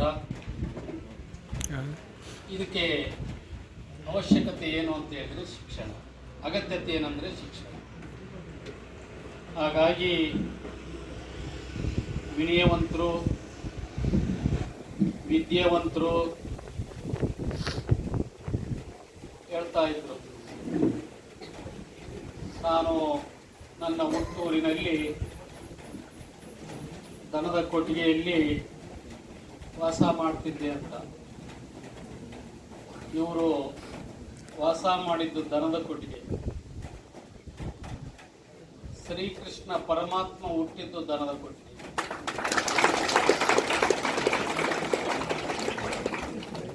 ಅದಕ್ಕೆ ಏನೋ ಅವ್ರ ಶಿಕ್ಷಣ ಇತ್ತೋ ಗೊತ್ತಿಲ್ಲ, ಅವರಪ್ಪ ಅವತ್ತೇ ವಿನಯ ಅಂತ ಇಟ್ಟುಬಿಟ್ಟಿದ್ದಾರೆ. ಓದಿದ ಮೇಲೆ ವಿನಯ ಬರ್ತದೆ, ಈತಗೆ ಹುಟ್ಟಿದಟ್ಟಿಗೆ ವಿನಯ ಅಂತ ಹೆಸರು ಇಟ್ಟುಬಿಡ್ತಾರೆ. ಓದಿ ವಿನಯವಂತನಾಗಬೇಕಾಗಿತ್ತು ಆ ಮನುಷ್ಯ, ಹುಟ್ಟತಲ ವಿನಯವಂತನಾಗಿ ಆಮೇಲೆ ಓದ್ಕೊಂಡ್ರು. ಹಾಗಾಗಿ ಆ ವ್ಯಕ್ತಿಗೆ ಎಲ್ಲ ಇದೆ. ಜೋಳಿಗೆ ಹಾಕ್ಕೊಂಡು ಊರು ಅಲಿತಾ ಇದ್ದಾರೆ. ಆ ಜೋಗೈಗೂ ಈ ಜೋಗೈಗೂ ವ್ಯತ್ಯಾಸ ಇದೆ. ಅವನು ಜೋಳಿಗೆ ತುಂಬಿಸ್ಕೊಳಕ್ಕೆ ಅಲಿತಾ ಇರ್ತಾನೆ, ಈ ಜೋಗಯ್ಯ ಇನ್ನೊಬ್ಬರ ಜ್ಞಾನದ ಜೋಳಿಗೆ ತುಂಬಕ್ಕೆ ಊರು ಅಲಿತಾ ಇರ್ತಾನೆ. ಅಷ್ಟೇ ವ್ಯತ್ಯಾಸ. ಅವ್ರು ಹೇಳ್ತಾ ಇದ್ರು, ಜಗಳೂರು ನಾನು ಯಾಕೆ ಇಷ್ಟಪಡ್ತೀನಿ ಅನ್ನಂಥ ವಿಷಯ ಹೇಳಿದಾಗ ನನ್ನನ್ನು ಉಲ್ಲೇಖ ಮಾಡಿದರು. ನಾನು ಅವರ ರಾಜಕೀಯ ಬಂದಾಗ ರಾಜಕೀಯ ಮಾಡ್ತೀವಿ, ಅದರಲ್ಲಂತೂ ಯಾವ ಕಾರಣಕ್ಕೂ ಕಾಂಪ್ರಮೈಸ್ ಇಲ್ಲ. ಬೇರೆ ಬೇರೆ ಪಕ್ಷ ಆ ಗೆಸ್ಗೆ ಅವರ ಬೆನ್ನಿಂದ ಇರ್ತೀವಿ, ಬೇರೆ ವಿಚಾರ. ಹಾಗಾಗಿ ನಾನು ಯಾಕೆ ಅವ್ರ ಬಗ್ಗೆ ದ್ವೇಷ ಮಾಡಕ್ ಹೋಗೋಣ. ಅವರ ವೈಯಕ್ತಿಕ ವಿಚಾರ ನಿರ್ಣಯಗಳು, ನನ್ನ ವೈಯಕ್ತಿಕ ವಿಚಾರ ನಿರ್ಣಯಗಳು. ಹಾಗಾಗಿ ಯಾರು ಯಾರನ್ನ ಪ್ರೀತಿಸ್ತಾರೋ, ಯಾರು ಯಾರಿಗೆ ಗೌರವ ಕೊಡ್ತಾರೋ, ಆಟೋಮೆಟಿಕಲಿ ಆಗಿ ನಮಗೆ ಯಾರು ಈ ಜಗತ್ತಿನಲ್ಲಿ ರೆಡ್ ಕಾರ್ಪೆಟ್ ಹಾಕಿ ಕರೆಯೋದಿಲ್ಲ. ನಾವು ಹೋಗೋ ರೀತಿ ನೀತಿ ಮೇಲೆ ನಮಗೆ ಸ್ಥಾನ ಮಾನ. ಸ್ಥಾನ ಬೇರೆಯವ್ರು ಕೊಡ್ತಾರೆ, ನಮ್ಮ ಮಾನ ನಾವು ಉಳಿಸ್ಕೊಂಡು. ಹಾಗಾಗಿ ಅವ್ರು ನಮಗೆ ಸ್ಥಾನ ಕೊಟ್ಟಿದ್ದಾರೆ, ನಾವು ಅವ್ರಿಗೆ ಮಾನ ಕೊಡುವಂಥ ಕೆಲಸವನ್ನು ಅವರವರು ಅದು ಮಾಡ್ಕೊಳ್ಬೇಕು ಅಂತ. ವಿನಯ್ ಕುಮಾರ್ ಇವತ್ತು ಬರ್ತಾರಂಥ ವಿಷಯ ತಿಳಿದು ಸದ್ಯ ಯಾವೂ ನನಗೆ ಕೆಲಸಗಳು ಬರಲಿಲ್ಲ. ಅಕಸ್ಮಾತ್ ಬಂದರೆ ಅನಿವಾರ್ಯ ಹೋಗ್ಬೇಕಾಗ್ತಿತ್ತು. ಹಿಂದಿನ ಸಾರಿ ನಾನು ಇಲ್ಲಿ ಬಂದಾದಮೇಲೆ ಒಬ್ಬ ವಿದ್ಯಾರ್ಥಿ ನನಗೆ ಪ್ರಶ್ನೆ ಮಾಡಿದರು, ಎಲ್ಲ ಸರಿ ಸರ್, ನೀವು ಒಳ್ಳೆಯವರು, ಆದರೆ ನಮ್ಮನ್ನು ಸಮಯಕ್ಕೆ ಸರಿಯಾಗಿ ಬರ್ದ ಕಾಯಿಸಿದ್ರು ಅಂತ ಹೇಳಿದ್ರಲ್ಲ. ನೋಡಿ, ಅವನ್ನ ನಾನೇನು ನೆನ್ಪಿಟ್ಕೊಂಡಿದ್ದೀನಿ. ಇದೇನಪ್ಪ ಒಳ್ಳೆಯದ, ಯಾಕಂತೇಳಿ ನಾನು ಆ ವ್ಯಕ್ತಿ ಬಗ್ಗೆ, ಸ್ಟೂಡೆಂಟ್ ಬಗ್ಗೆ ಬೇಸರ ಆಗ್ತಿಲ್ಲ. ಸರಿನೋ ತಪ್ಪು ಅಭಿಪ್ರಾಯವನ್ನು ಹಂಚ್ಕೊಳ್ಳುವಂಥದ್ದು ನಾವು ಸ್ವಾಗತಿಸ್ತೀವಿ. ಆಮೇಲೆ ನಾನು ಯಾಕೆ ತಡವಾಗಿ ಬಂದೆ ಅನ್ನೋಂಥ ಕಾರಣ ಕೊಟ್ಟಾದ್ಮೇಲೆ ಅವರು ಆ ಹುಡುಗನ ಒಪ್ಕೊಂಡು ತಾವೆಲ್ಲ ಒಪ್ಕೊಂಡ್ವಿ. ಅದೇನೇ ಇರಲಿ, ಇಂಥವರು ಭಾಳ ಜನ ಸಂಸ್ಥೆಯನ್ನು ಕಟ್ಕೊಂಡು AC ರೂಮ್ನಲ್ಲಿ ಕೂರಿಸ್ಕೊಂಡು ಯಾವುದೋ ಮ್ಯಾಗ್ಝಿನ್ನಲ್ಲಿ ಅವ್ರ ಫೋಟೋ ಹಾಕ್ಕೊಂಡು ಇರೋದನ್ನ ನೋಡಿದ್ದೀನಿ. ಆದರೆ ನಿಮಗೆ ಉಚಿತವಾಗಿ ನಿಮಗೆ ಸಿಗ್ತದಲ್ಲ, ಅದಕ್ಕೆ ಬೆಲೆ ಭಾಳ ಕಡಿಮೆ. ಹಾಗಾಗಿ ನೀವು ಬೆಲೆ ಭಾಳ ಕೊಡ್ತಿರೋ ಕಡಿಮೆ ಕೊಡ್ತಿರೋ ಬೇರೆ ವಿಚಾರ. ಒಂದಂತೂ ಸತ್ಯ, ಬಂಜೆ ಬೇನೆ ಬಲ್ಲಡೆ, ಮಲತಾಯಿ ಮುದ್ದ ಬಲ್ಲಡೆ, ನೊಂದವರ ನೋವು ನೋಯ್ದವರು ಎತ್ತ ಬಲ್ಲರು ಅಂತ. ಅವ್ರ ನೋವು ನನ್ನ ನೋವು ಒಂದೇ ರೀತಿ ಇದೆ. ನಾನು ನನ್ನ ಮಗನ್ನ IAS ಓದಿಸ್ಬೇಕು ಅಂತ ಅವನು ಹುಟ್ಟಂದಿನಿಂದ ಕನಸು ಕೊಟ್ಕೊಂಡ. ಅದು ಮುಂದೆ ಅದೇ ರೀತಿ ನಡ್ಕೊಂಡು ಬಂತು. ನನ್ನ ಗುರಿ ಹಾಗೆ ಇತ್ತು.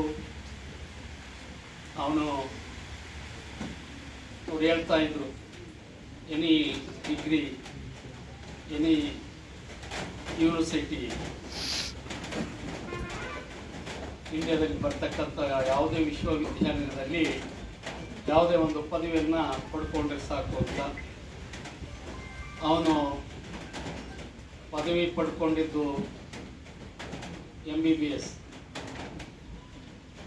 ಅವನು ಮೇನ್ಸ್ ಪರೀಕ್ಷೆ, ಯಾಕೆ ಅಂದರೆ ಅವನಿಗೆ ಕನ್ನಡ ಇಂಗ್ಲೀಷ್ ಬರ್ತಾ ಇತ್ತೋ ಅಂತ ಪ್ರಶ್ನೆ ಮಾಡಬೇಕು ಅಂತ ಆಸೆ ಇತ್ತು ಅವನಿಗೆ. ಅದನ್ನು ತಗೊಂಡ, ಅದನ್ನು ಮುಗಿಸಿದ. ಪ್ರಥಮ ಪ್ರಯತ್ನದಲ್ಲಿನೇ ಅವನು ಅವರು ಇದುವರೆಗೆ ಅವ್ರದ್ದು ಹೇಳ್ಕೊಂಡ್ರು, ಅವರು ವಾಸ ಮಾಡೋಕ್ಕೆ ದನದ ಕೊಟ್ಟಿಗೆ ಆದರೂ ಇತ್ತು, ನಮಗೆ ಅದು ಇರಲಿಲ್ಲ.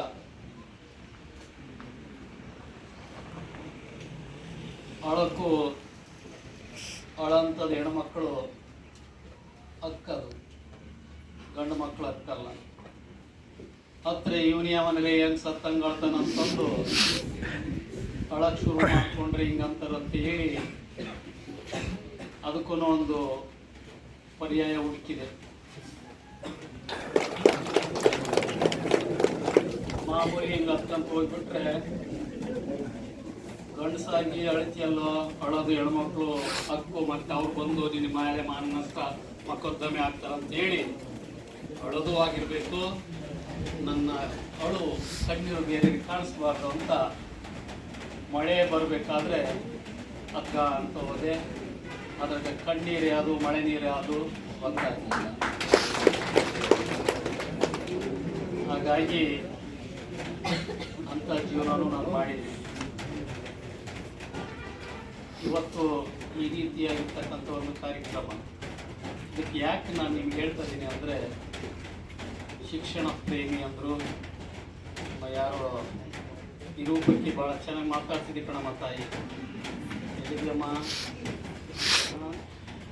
ಸಬ್ಜೆಕ್ಟು ಕಾಮರ್ಸ್ ಮಾಡಿದ್ದಿ ತಾಯಿ, ಒಳ್ಳೇದಮ್ಮ. ಹಾಗಾಗಿ ನನಗೆ ಭಾಳ ಇವತ್ತು ಒಪ್ಕೊಳ್ತೀನಿ, ನಾನು ಜನಪ್ರಿಯ ಶಾಸಕರು ಅಂತಾರೆ, ನಾನು ಅದನ್ನ ಒಪ್ಪಲ್ಲ. ಸೇವಕ ಅನ್ನಲಿ ಇಲ್ಲ ಶಿಕ್ಷಣ ಪ್ರೇಮಿ ಶಾಸಕ ಅನ್ನಲಿ, ಇನ್ನು ಮುಂದೆ ನೀವು ಯಾರಾದರೂ ಮಾಧ್ಯಮದವರು ಬರೆಯೋದಿದ್ದರೆ ಹೇಳೋದಿದ್ದರೆ ಶಿಕ್ಷಣ ಪ್ರೇಮಿ ಶಾಸಕರಾಗಿ ರಚಿಸ್ತೀನಿ ನಾನು ನಿಮಗೊಂದು ಆತ್ಮಸ್ಥೈರ್ಯ ತುಂಬಿ, ನನ್ನಷ್ಟು ಕೊಡುಗೊಡುವ ಯಾರು ಇರೋಕ್ಕಿಲ್ಲ. ಆ ಬಡತನದ ಛಾಯೆ ನನ್ನ ಇಬ್ಬರು ಮಕ್ಕಳ ಮೇಲೆ ಎಂದೂ ನಾನು ಬೀಳಕ್ಕೆ ಬಿಟ್ಟಿಲ್ಲ. ಹಾಗಾಗಿ ನಾನು ಭಾಳ ಜಾಣ ಇದ್ದೆ. ಆದರೆ ಏನು ಮಾಡೋದು, ಚಿಕ್ಕ ವಯಸ್ಸಿನಲ್ಲಿನೇ ಕುಟುಂಬದ ಜವಾಬ್ದಾರಿ ಅನ್ನೋಗ ನನ್ನ ಹೆಗಲ ಮೇಲೆ ಇತ್ತು. ಆಯಿತು, ಇಲ್ಲಿಗೆಲ್ಲ ಬಂದು ನಿಂತ್ಕೊಂಡು ಆಗಲೇ ಅವ್ರು ಮಾತಾಡಬೇಕಾದ್ರೆ ಕೆಲವರು ಆ ಪ್ಲೇಟ್ಗಳು ತಂದಿಡ್ತಾ ಇದ್ರು. ಆ ಪ್ಲೇಟಿನ ಕಡೆ ನಿಮ್ಮ ಗಮನ ಇತ್ತು ಅಂತ ಅವ್ರು ಹೇಳಿದರು. ಅಲ್ಲಿ ಡ್ರೈ ಫ್ರೂಟ್ಸ್ ಇಡ್ತಾ ಇದ್ದಾರೆ. ಹೌದು, ನಿಮಗೂ ಡ್ರೈ ಫ್ರೂಟ್ಸ್ ಬೇಕು ಅಂತ ಹೇಳಿದರೆ ನೀವೆಲ್ಲೋ ಇದ್ರೆ ಅಲ್ಲಿ ತಂದು ಯಾರು ಕೊಡಲ್ಲ. ಈ ಜಾಗಕ್ಕೆ ಬಂದರೆ ನಿಮಗೆ ಏನೇನು ಬೇಕು ಅವ ಬರ್ತವೆ. ಅದಕ್ಕೆ ಅದು ವಿದ್ಯಾದಾನ ಏನೇನು ಬೇಕೋ ಅಲ್ಲಿ ಬಂದು ಬೀಳ್ತಾವೆ. ನಾನು ಒಂದು ಕಾಲದಾಗ ತಂದಿಟ್ಟವರೆಲ್ಲ ತಿಂದಾದ್ಮೇಲೆ ಎತ್ಕೊಂಡು ಯಾರಾದರೂ ಪುಣ್ಯಾತ್ಮರು ಬಿಟ್ಟಿದ್ರೆ ಅದನ್ನು ತಿಂದಿದ್ದೀನಿ. ಹಾಗಾಗಿ ನನ್ನದೇ ಒಂದು ಓಪನ್ ಯೂನಿವರ್ಸಿಟಿ, ಪಾರದರ್ಶಕವಾಗಿರ್ತಕ್ಕಂಥ ಬದುಕು. ನಾನು ಯಾವುದು ಮುಚ್ಚು ಮರಿ ಇಟ್ಕೊಳಲ್ಲ. ಹಾಗಾಗಿ ಇವತ್ತು ಒಂದು P1 ಪೋಸ್ಟ್ಗೆ ಸಂದರ್ಶನ ನೀಡಿದ್ರೆ ಅದಕ್ಕೆ ಆದ ಕಾಣಿಕೆಯನ್ನು ಕೊಡಬೇಕಾಗ್ತದೆ. ಅದಕ್ಕೆ ಬೇರೆ ಪದ ಹೇಳ್ಬಾರ್ದಂತ, ಕಾಣಿಕೆ ಅಲ್ಲದು. ಹಾಗಾಗಿ ಅಂಥದ್ದು ನಡೀತಾ ಇದೆ. ಸಾಹೇಬರು ಹೇಳಿದರು, ಇವತ್ತು ಯಾವುದಾದ್ರೂ ಭ್ರಷ್ಟಾಚಾರ ಇಲ್ಲದಂಥ ಒಂದು ಸಂಸ್ಥೆ ಇದೆ ಅಂತ ಹೇಳಿದ್ರೆ ಅದು UPS. ಅದರಿಂದನೇ ಇವತ್ತು ಭಾರತ ಮಾತೆ ಎಲ್ಲಿ ಕಳಂಕಿತ ಇಲ್ಲ ಅನ್ನೋಂಥದಕ್ಕೆ ಸಾಕ್ಷಿಭೂತ ಅಂತ ಹೇಳಿದ್ರೆ, ಕಾರಣ ಅಂತ ಹೇಳಿದ್ರೆ ನಾವು ಅವರು ಇವ್ರದ್ದು ಹೇಳಲ್ಲ, ಇಲ್ಲೇ ನಿಂತಂತ ನನ್ನದೇ ನನ್ನ ಮಗಂದೇ ಹೇಳ್ತಾ ಇದ್ದೀನಿ.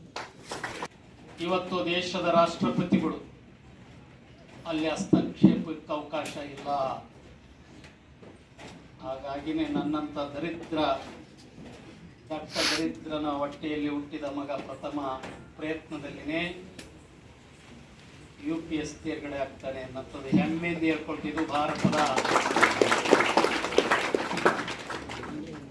ನೀವೆಲ್ಲ ಕೆಲವು ಸೆಲೆಬ್ರಿಟಿಗಳಿಂದ ಓಡೋಗಿ ಫೋಟೋ ತೆಗೆಸ್ಕೊಳ್ಳೋದು ನೋಡಿದೀವಿ. ಇಲ್ಲಿ ಇಬ್ಬರು ಸೆಲೆಬ್ರಿಟಿಗಳಿದ್ದಾರೆ.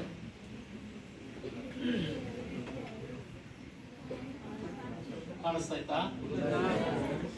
ನಮ್ಮ ಶೇಖರಪ್ಪ ತೋರಿಸ್ತಾರೆ, ತೋರ್ಸಪ್ಪ. ಒಬ್ಬರಂತೂ ಗೊತ್ತಿದ್ದಾರೆ, ಇನ್ನೊಬ್ರು ಯಾರು ಗೊತ್ತಿಲ್ಲ ನಿಮಗೆ. ಹಂಗ ತೋರಿಸ್ಕೊಂಡು ಹೋಗಪ್ಪ. ಒಂದು ನೋಡಿ, ಸುಳ್ಳು ಸುಳ್ಳು ಹೇಳ್ಬಾರ್ದು. ರಾಜ್ಯದಲ್ಲಿನೇ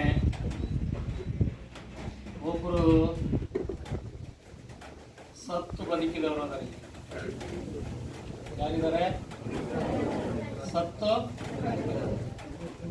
ಎಲ್ಲದ ಕೇಳಿದ್ರೆ ನೀವು ಸತ್ತು ಬದುಕಿದವ್ರನ್ನ ಎಲ್ಲ ನಿಲ್ಲಕ್ಕೆ ಸಾಧ್ಯನಾ? ಮತ್ತು ನಾನು ಇಲ್ಲಿ ಹೇಳಿದ್ನಲ್ಲ, ನನ್ನ ಕೆರೆ ಕೆಟ್ಟ ಅವರು ಶಾರೀರಿಕವಾಗಿ ಸತ್ತಿದ್ರು, ಅವರ ಸಾಧನೆಗಳು ಬದುಕಿದ್ದಾರೆ. ಅಂಥವ್ರೊಬ್ರು ಇದ್ದಾರೆ, ಅವರೇ ಪುನೀತ್ ರಾಜ್ಕುಮಾರ್. ಮೇಲೆ ಇನ್ನು ಅವರ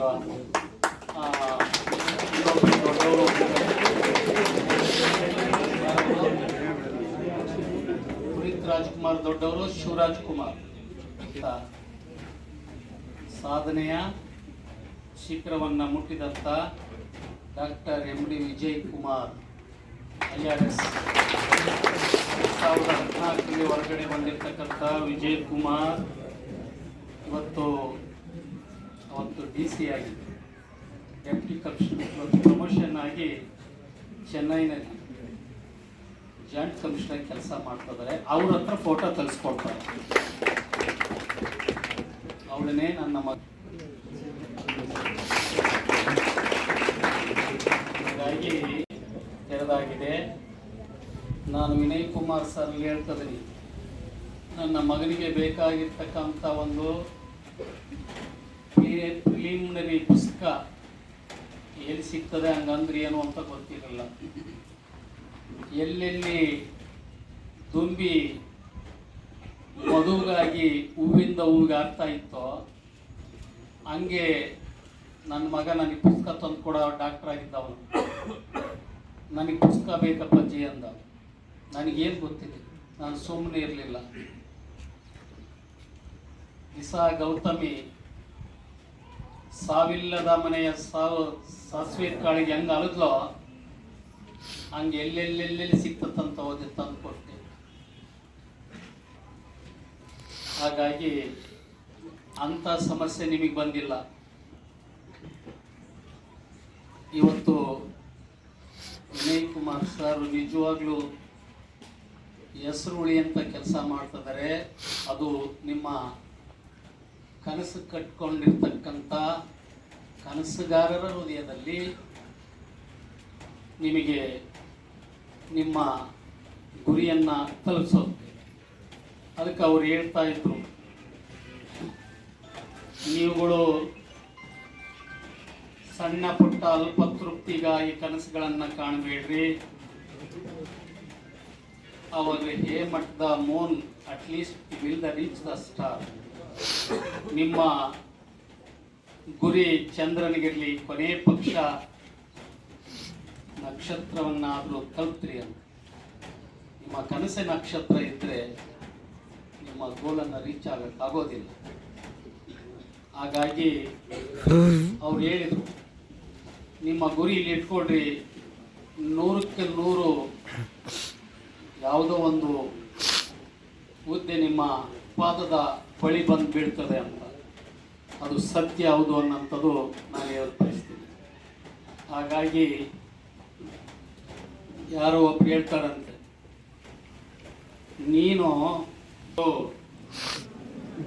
ನೀನು ತಲೆ ತಗ್ಗಿಸಿ ನನ್ನನ್ನು ನೋಡು, ನನ್ನಂದ್ರೆ MLA ಅಲ್ಲ, ಯಾರನ್ನ ಭಾಳ ಜಾಣಿಗಿರಿ. ಆಯಿತು, ನಂಬಿ ತಲೆ ತಗ್ಸ್ಕೊಂಡು ನೋಡ್ತೀವಿ. ನೋಡಿದಕ್ಕೆ ಹೇಳಿದ್ರೆ ಏನು ಕೊಡ್ತಾರೆ ನಮಗೆ? ನಿನ್ನನ್ನ ತಲೆ ಎತ್ತಿ ನಿಲ್ಲಂಗೆ ಮಾಡ್ತೀನಿ. ಹೆಂಗೆ?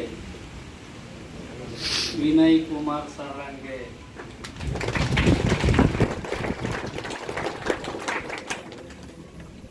ಹಾಗಾಗಿ ನಾನಿಲ್ಲಿ ಸುಮ್ಮನೆ ಕೂತಿದ್ದು.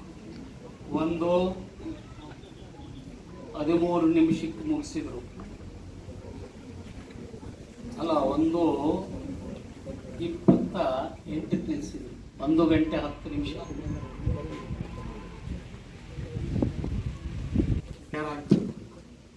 ತಯಾರಾಗಿರೋದು ಏನಾಗಬೇಕು? ಅದರಿಂದ ನಮಗೇನು ಪ್ರಯೋಜನ? ಈ ರೀತಿಯ 10 ಹಲವು ವಿಚಾರಗಳನ್ನು ಅವ್ರು ಹೇಳಿ ಕೇಳಿ ಬೋಧಕರು ಬೋಧನೆ ಮಾಡಿದರು. ಕೋಟಿ ವಿದ್ಯೆಗಿಂತ ಮೇಟಿ ವಿದ್ಯೆ ಮೇಲು. ಅವ್ರು ಕೋಟಿ ವಿದ್ಯೆ ಹೇಳಿದ್ರೆ ನಂದೊಂದು ಮೇಟಿ ವಿದ್ಯೆ. ನಂದೊಂದು ಇದು ಎಂಥದ್ದು ಮಡ್ಡಿಟ್ಟ. ಯಾರು ಹೇಳಿದ್ದ? ಮಡ್ಡಿಟ್ಟ. ಆದರೆ ಗುರಿ ಒಂದೇ, ದಾರಿ ಬೇರೆ. ಹಾಗಾಗಿ ಭಾಳ ಖುಷಿಯಾಗಿ ಇವತ್ತು ವಿನಯ್ ಸರ್ ನಮ್ಮ ಕ್ಷೇತ್ರದ ಮೇಲೆ ಅಭಿಮಾನವಿಟ್ಟು, ಆ ಮನುಷ್ಯ ಕೆಲವು ಊರ ಹೆಸರನ್ನ ನಿರರ್ಥಕವಾಗಿ ಹೇಳ್ತಾರೆ, ಕೆಲವು ವ್ಯಕ್ತಿಯ ಹೆಸರನ್ನ ನಿರರ್ಥಕವಾಗಿ ಹೇಳ್ತಾರೆ. ಇದು ನಿಮ್ಮ ಮೆದೆಯ ಹೃದಯ ಸಿಂಹಾಸನದಲ್ಲಿ ಆಳಂತವ್ರು.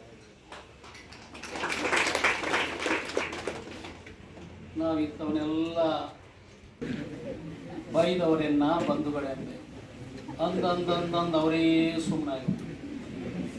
ಕಾರು ಹೋಗ್ತಾ ಇರ್ತದೆ ರಸ್ತೆಯಲ್ಲಿ, ಶ್ವಾನ ಹಿಂಬಲತ್ಕೊಂಡು ಹೋಗ್ತಾ ಇರ್ತದೆ, ಎಲ್ಲವರೆಗೂ ಹೋಗ್ತದೆ. ಇವರು ಹೋಗಿ ದಮ್ ಕಟ್ಟಿ ಬಂದ ದಾರಿಗೆ ಸುಂಕ ಇಲ್ಲ ಅಂತ ಅಲ್ಲೇ ನಿಲ್ತದೆ.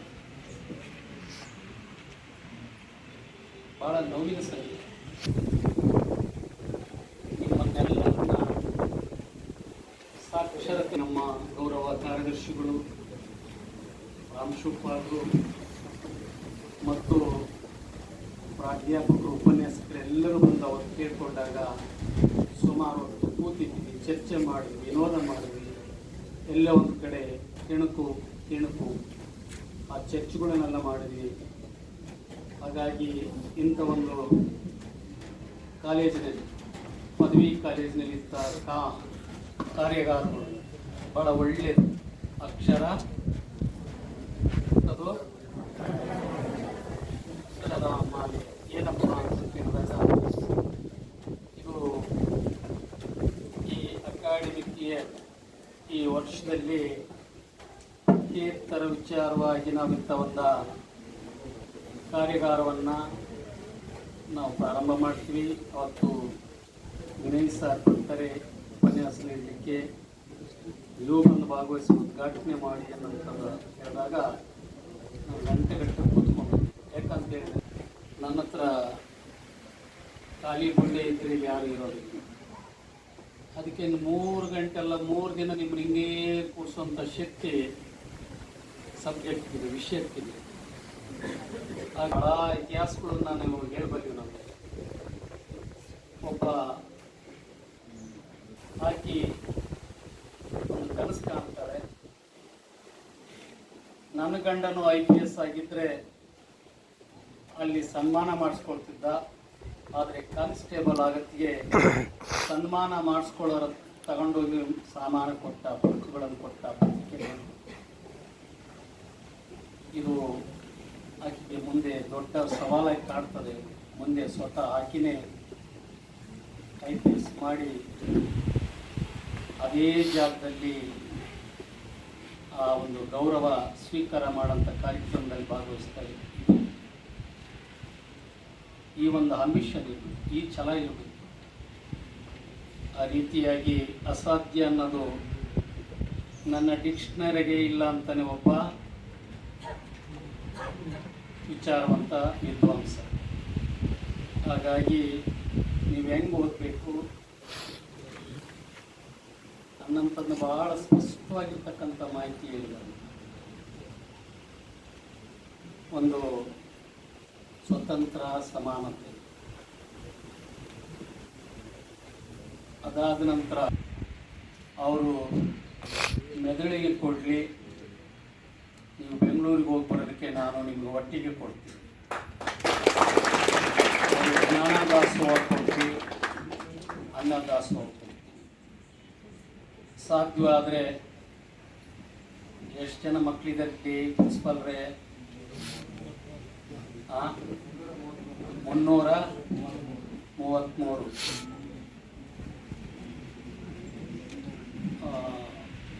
ಕಾರ್ಯದರ್ಶಿಗಳೇ, ನೀವು ಮತ್ತು ನಾನು ಇಬ್ಬರು ಸೇರಿ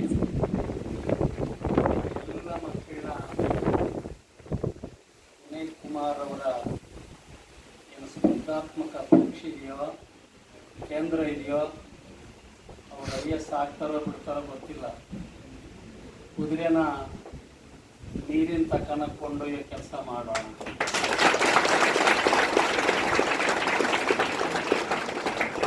ಮೂವರು ಸೇರಿ, ನಾನು, ಸಂಸ್ಥೆಯ ಗೌರವ ಕಾರ್ಯದರ್ಶಿಗಳು, ನೀವೆಲ್ಲರೂ ಎಷ್ಟು ಜನ ಹೋಗ್ತಿರೋ ಒಂದು ಡೇಟ್ ಫಿಕ್ಸ್ ಮಾಡಿ ಅದಕ್ಕೆ ಸಂಬಂಧಪಟ್ಟ ಸಾರಿಗೆ ವ್ಯವಸ್ಥೆಯನ್ನು ನಾನು ಮಾಡ್ತೀನಿ, ಊಟದ ವ್ಯವಸ್ಥೆಯನ್ನು ಒಬ್ಬರು ಮಾಡ್ತಾರೆ, ಇನ್ನೊಂದು ವ್ಯವಸ್ಥೆಯನ್ನು ಮಾಡಿ ಆ IAS ಕೋಚಿಂಗ್ ಕೇಂದ್ರವನ್ನು ನೀವು ನೋಡ್ಕೊಂಡು ಬನ್ನಿ.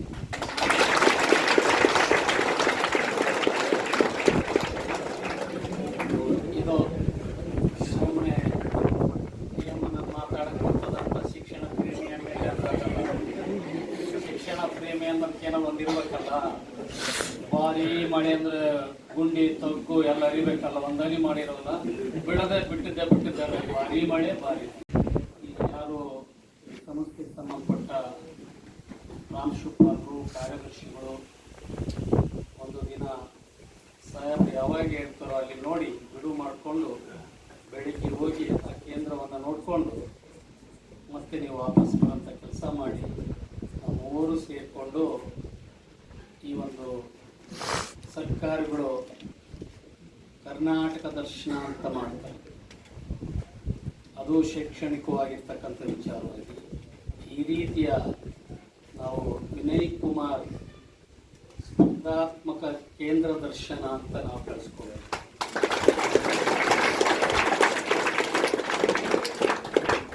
ಅದಾದಮೇಲೆ ನೀವು ಬಿಡುವಿನ ವೇಳೆಯಲ್ಲಿ ಲೈಬ್ರರಿಗೆ ಹೋಗಿ ಇನ್ನೂ ಒಂದು ದೊಡ್ಡ ಹಾಲ್ ಕಟ್ಸಬೇಕಾಗಿದೆ, ಕಟ್ಸ್ತೀನಿ. ಅಲ್ಲಿ ಏನೇನಿದೆ ಸಾಹೇಬರು ಹೇಳ್ತಾ ಇದ್ರು, ಪ್ರತಿನಿತ್ಯ ಇರ್ತಕ್ಕಂಥ ದಿನಪತ್ರಿಕೆಯಲ್ಲಿ ಯಾವ ಅಂಕಣವನ್ನು ಓದಬೇಕು, ಸಂಪಾದನೆ ಇರ್ಬೋದು, ಇಂಗ್ಲೀಷ್ ಪೇಪರ್ನಲ್ಲಿ ಕರೆಂಟ್ ಇವೆಂಟ್ಸ್ ಅಂತ ಇರ್ಬೋದು. ಅದಾದಮೇಲೆ 2 ಮ್ಯಾಗ್ಝಿನ್ಸ್ ಇದೆ, ಕುರುಕ್ಷೇತ್ರ ಮತ್ತು ಮತ್ತೊಂದು ಇನ್ನೊಂದು ಯಾವುದಿದೆ ಅಲ್ಲ ಸರ್, ಯೋಜನಾ ಅನದರ್ ಒನ್, ಕುರುಕ್ಷೇತ್ರ ಯೋಜನಾ, ಮತ್ತೊಂದು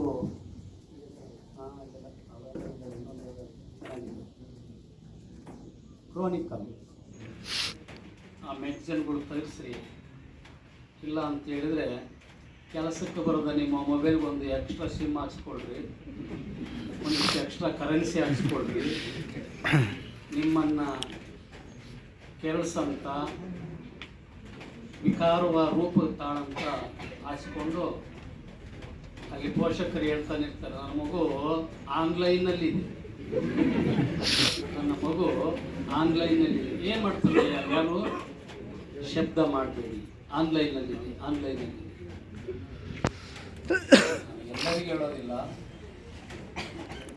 ಯಾರ್ಯಾರು ಯಾವ ಲೈನಲ್ಲಿ ಇರಬೇಕೋ ಆನ್ಲೈನಲ್ಲಿ ಇದ್ದರೆ ನಮಗೆ ಭಾಳ ಸಂತೋಷ. ಯಾರ್ಯಾರು ಯಾವ ಲೈನಲ್ಲಿ ಇರಬೇಕೋ ಆ ಲೈನಲ್ಲಿ ಅದು ಬಿಟ್ಟು ಕೆಲಸಕ್ಕೆ ಬರೋದು ಆನ್ಲೈನಲ್ಲಿ ಇರೋ ನನ್ನ ನೋವಿನ ಮಾತು. ಇವತ್ತು ಎಷ್ಟು ತಂದೆ ತಾಯಿಗಳು ಕಣ್ಣೀರಕ್ಕೆ ನನ್ನ ಹತ್ರ ಬರ್ತಾರೆ. ಹಾಗಾಗಿ ಇಷ್ಟೆಲ್ಲ ಶಿಕ್ಷಣವಂತರಾಗಿ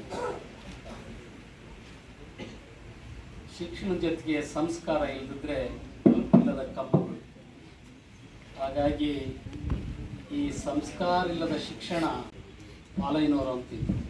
ಜಗಳೂರಿನವ್ರಿಗೆ ಯಾರಿಗೂ ಟಿ ಸಿ ಕೊಡಬೇಡಿ, ಜಗಳೂರಿನವ್ರಿಗೆ ಯಾರಿಗೂ ಪದವಿ ಕಾಲೇಜಲ್ಲಿ ಸೇರಿಸ್ಕೋಬೇಡಿ ಅಂತ ಹೇಳಿ ನಮಗೆಲ್ಲ ಇಲ್ಲಿ ಸ್ಥಳೀಯವಾಗಿರ್ತಕ್ಕಂಥ ಕಾಲೇಜಿಗೆ ಅಪ್ ಟು USವರೆಗೆ ಇಲ್ಲೇ ಹೊರಗೆ ಹೋಗ್ಬೇಕಂತ ನನ್ನ ಆಸೆ.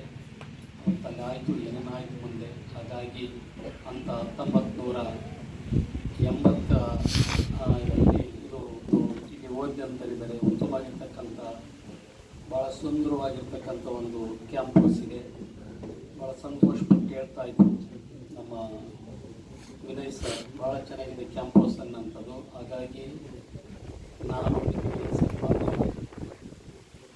ಸಂಸ್ಥೆಯ ಅಧ್ಯಕ್ಷರು, ಗೌರವ ಕಾರ್ಯದರ್ಶಿಗಳೇ, ರಾಮಶಿವಪಾಲ್ರೇ, ಅದಾದಮೇಲೆ ಏನು ಪಿಲ್ಲರ್ ಟೈಪ್ ಇದ್ರಲ್ಲ ಬೋಧಕ ವರ್ಗದವರು, ಬೋಧಕೇತರರು, ನೀವೆಲ್ಲ ಇಲ್ಲಿ ನಿಂತ್ಕೊಂಡು ನಾಳೆ ನೀವು ಓದು ಮೇಲೂ ನಿಮ್ಮ ಹೆಸರು ಹೇಳಬೇಕಂದ್ರೆ ಅಂಥ ಕೆಲಸವನ್ನು ನೀವು ಮಾಡಬೇಕಾಗ್ತದೆ. ಆ ನಿಟ್ಟಿನಲ್ಲಿ ನಾನೀಗ 3ನೇ ಬಾರಿ ನಿಂತಿದ್ದೀನಿ ಗೌರವ ಅಧ್ಯಕ್ಷ ಆದಮೇಲೆ. ಕಾರಣಕ್ಕೋಸ್ಕರ ಇಲ್ಲಿ ನಮ್ಮ ಅನುದಾನದಲ್ಲಿನೂ ಸಾಕಷ್ಟು ಅನುದಾನ ಬರುವಂಥ ನಿರೀಕ್ಷಣೆ ಇದೆ. ಇಲ್ಲೇನಾದರೂ ಒಂದು ಮಾಡಿ ಈ ಸಮಾಜ ಕೇಳಿ ಭಾಳ ತಳಮಟ್ಟದ ಸಮಾಜ, ಪರಿಶಿಷ್ಟ ಪಂಗಡ, ST ಅಂತ ಏನು ಕರಿತೀವೋ, ಎಸ್ರೇಟ್ ಡ್ರೈವರ್, ಗುಡ್ಡಗಾಡಿನಲ್ಲಿದ್ದಂಥವ್ರು ಇವತ್ತು ಕಾಡಿನಿಂದ ನಾವು ಬರಬೇಕಾಗಿದೆ. ಯಾವುದ್ರ ಮುಖಾಂತರ? ಶಿಕ್ಷಣದ ಮುಖಾಂತರ. ನಮ್ಮ ಹಿರಿಯ ತಲೆಮಾರುಗಳು ಅವತ್ತಿಂಥದ್ದೊಂದು ಕನಸು ಕಟ್ಟಿದ್ದಾರೆ ಅಂತ ನಮ್ಮಿಂದ ಕಣ್ಮರೆ ಆಗಿರ್ತಕ್ಕಂಥವ್ರು ಎಲ್ಲರಿಗೂ ಇವತ್ತು ನನ್ನ ವೈಯಕ್ತಿಕವಾಗಿ, ನಮ್ಮ ಸಮಾಜದ ಪರವಾಗಿ, ಈ ಸಂಸ್ಥೆಯ ಪರವಾಗಿ ನಿಜವಾಗ್ಲೂ ಒಂದು ಸ್ಮರಣೆಯನ್ನು ಇಲ್ಲಿ ಮಾಡ್ಕೊಳ್ಳೋಕೆ ಬಯಸ್ತಾ ಇದ್ದೀನಿ. ಪೂರ್ಣ ವಿಚಾರವಂತ ಇಂಥ ಒಂದು ಕಾರ್ಯಕ್ರಮ ಭಾಳ ಸ್ಲೋ ಹೆಸರಿಟ್ಟಿದ್ದಾರೆ, ಅಕ್ಷರ ಮಾಲಾ. ಹಾಗಾಗಿ ಇದು ಮುಂದೆ ಇಲ್ಲಿಗೆ ನಿಲ್ಲಬಾರ್ದು. ಈ ಸರಣಿ ಕಾರ್ಯಕ್ರಮ, ಈ ಸೀರಿಯಲ್ ಪ್ರೋಗ್ರಾಮ್ ಕಂಟಿನ್ಯೂಷನ್ ಆಗಬೇಕು.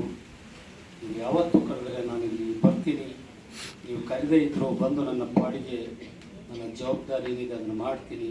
ನಮ್ಮ ಮಾತನ್ನು ಹೇಳಕ್ಕೆ ಬಯಸಿ ಇಷ್ಟು ಒಂದು ಸುದೀರ್ಘವಾಗಿ ಮಾತನಾಡೋಕ್ಕೆ ಅವಕಾಶ ಮಾಡಿಕೊಟ್ಟ ನನ್ನ ಮಾತಿನ ಅಶ್ವಮೇಧ ತಗೋದು.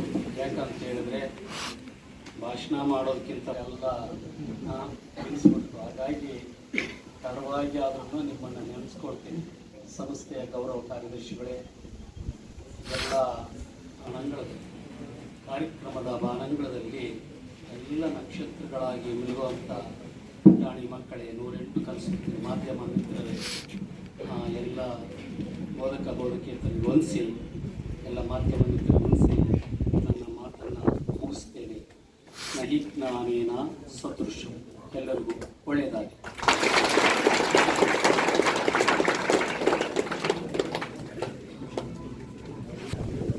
ಪ್ರಯತ್ನಿಸುವುದರಿಂದ ನಷ್ಟ ಏನಿದೆ?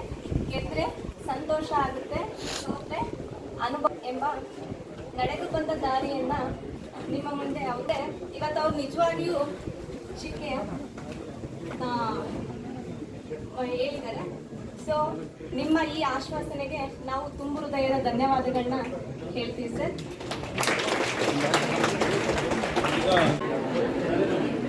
ಎಲ್ಲರೂ ಎದ್ದು ನಿಂತ್ಕೊಂಡು ಚಪ್ಪಳೆ ತಟ್ಟೋದ್ರ ಮುಖಾಂತರ ಸನ್ಮಾನ.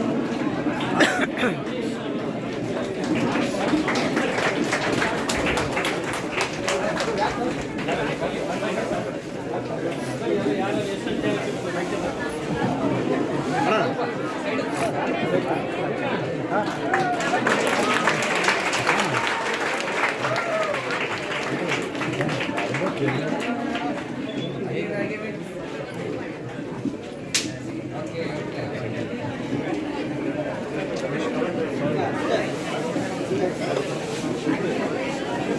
ತಗೊಳ್ತಿಲ್ಲ ಯಾಕೆ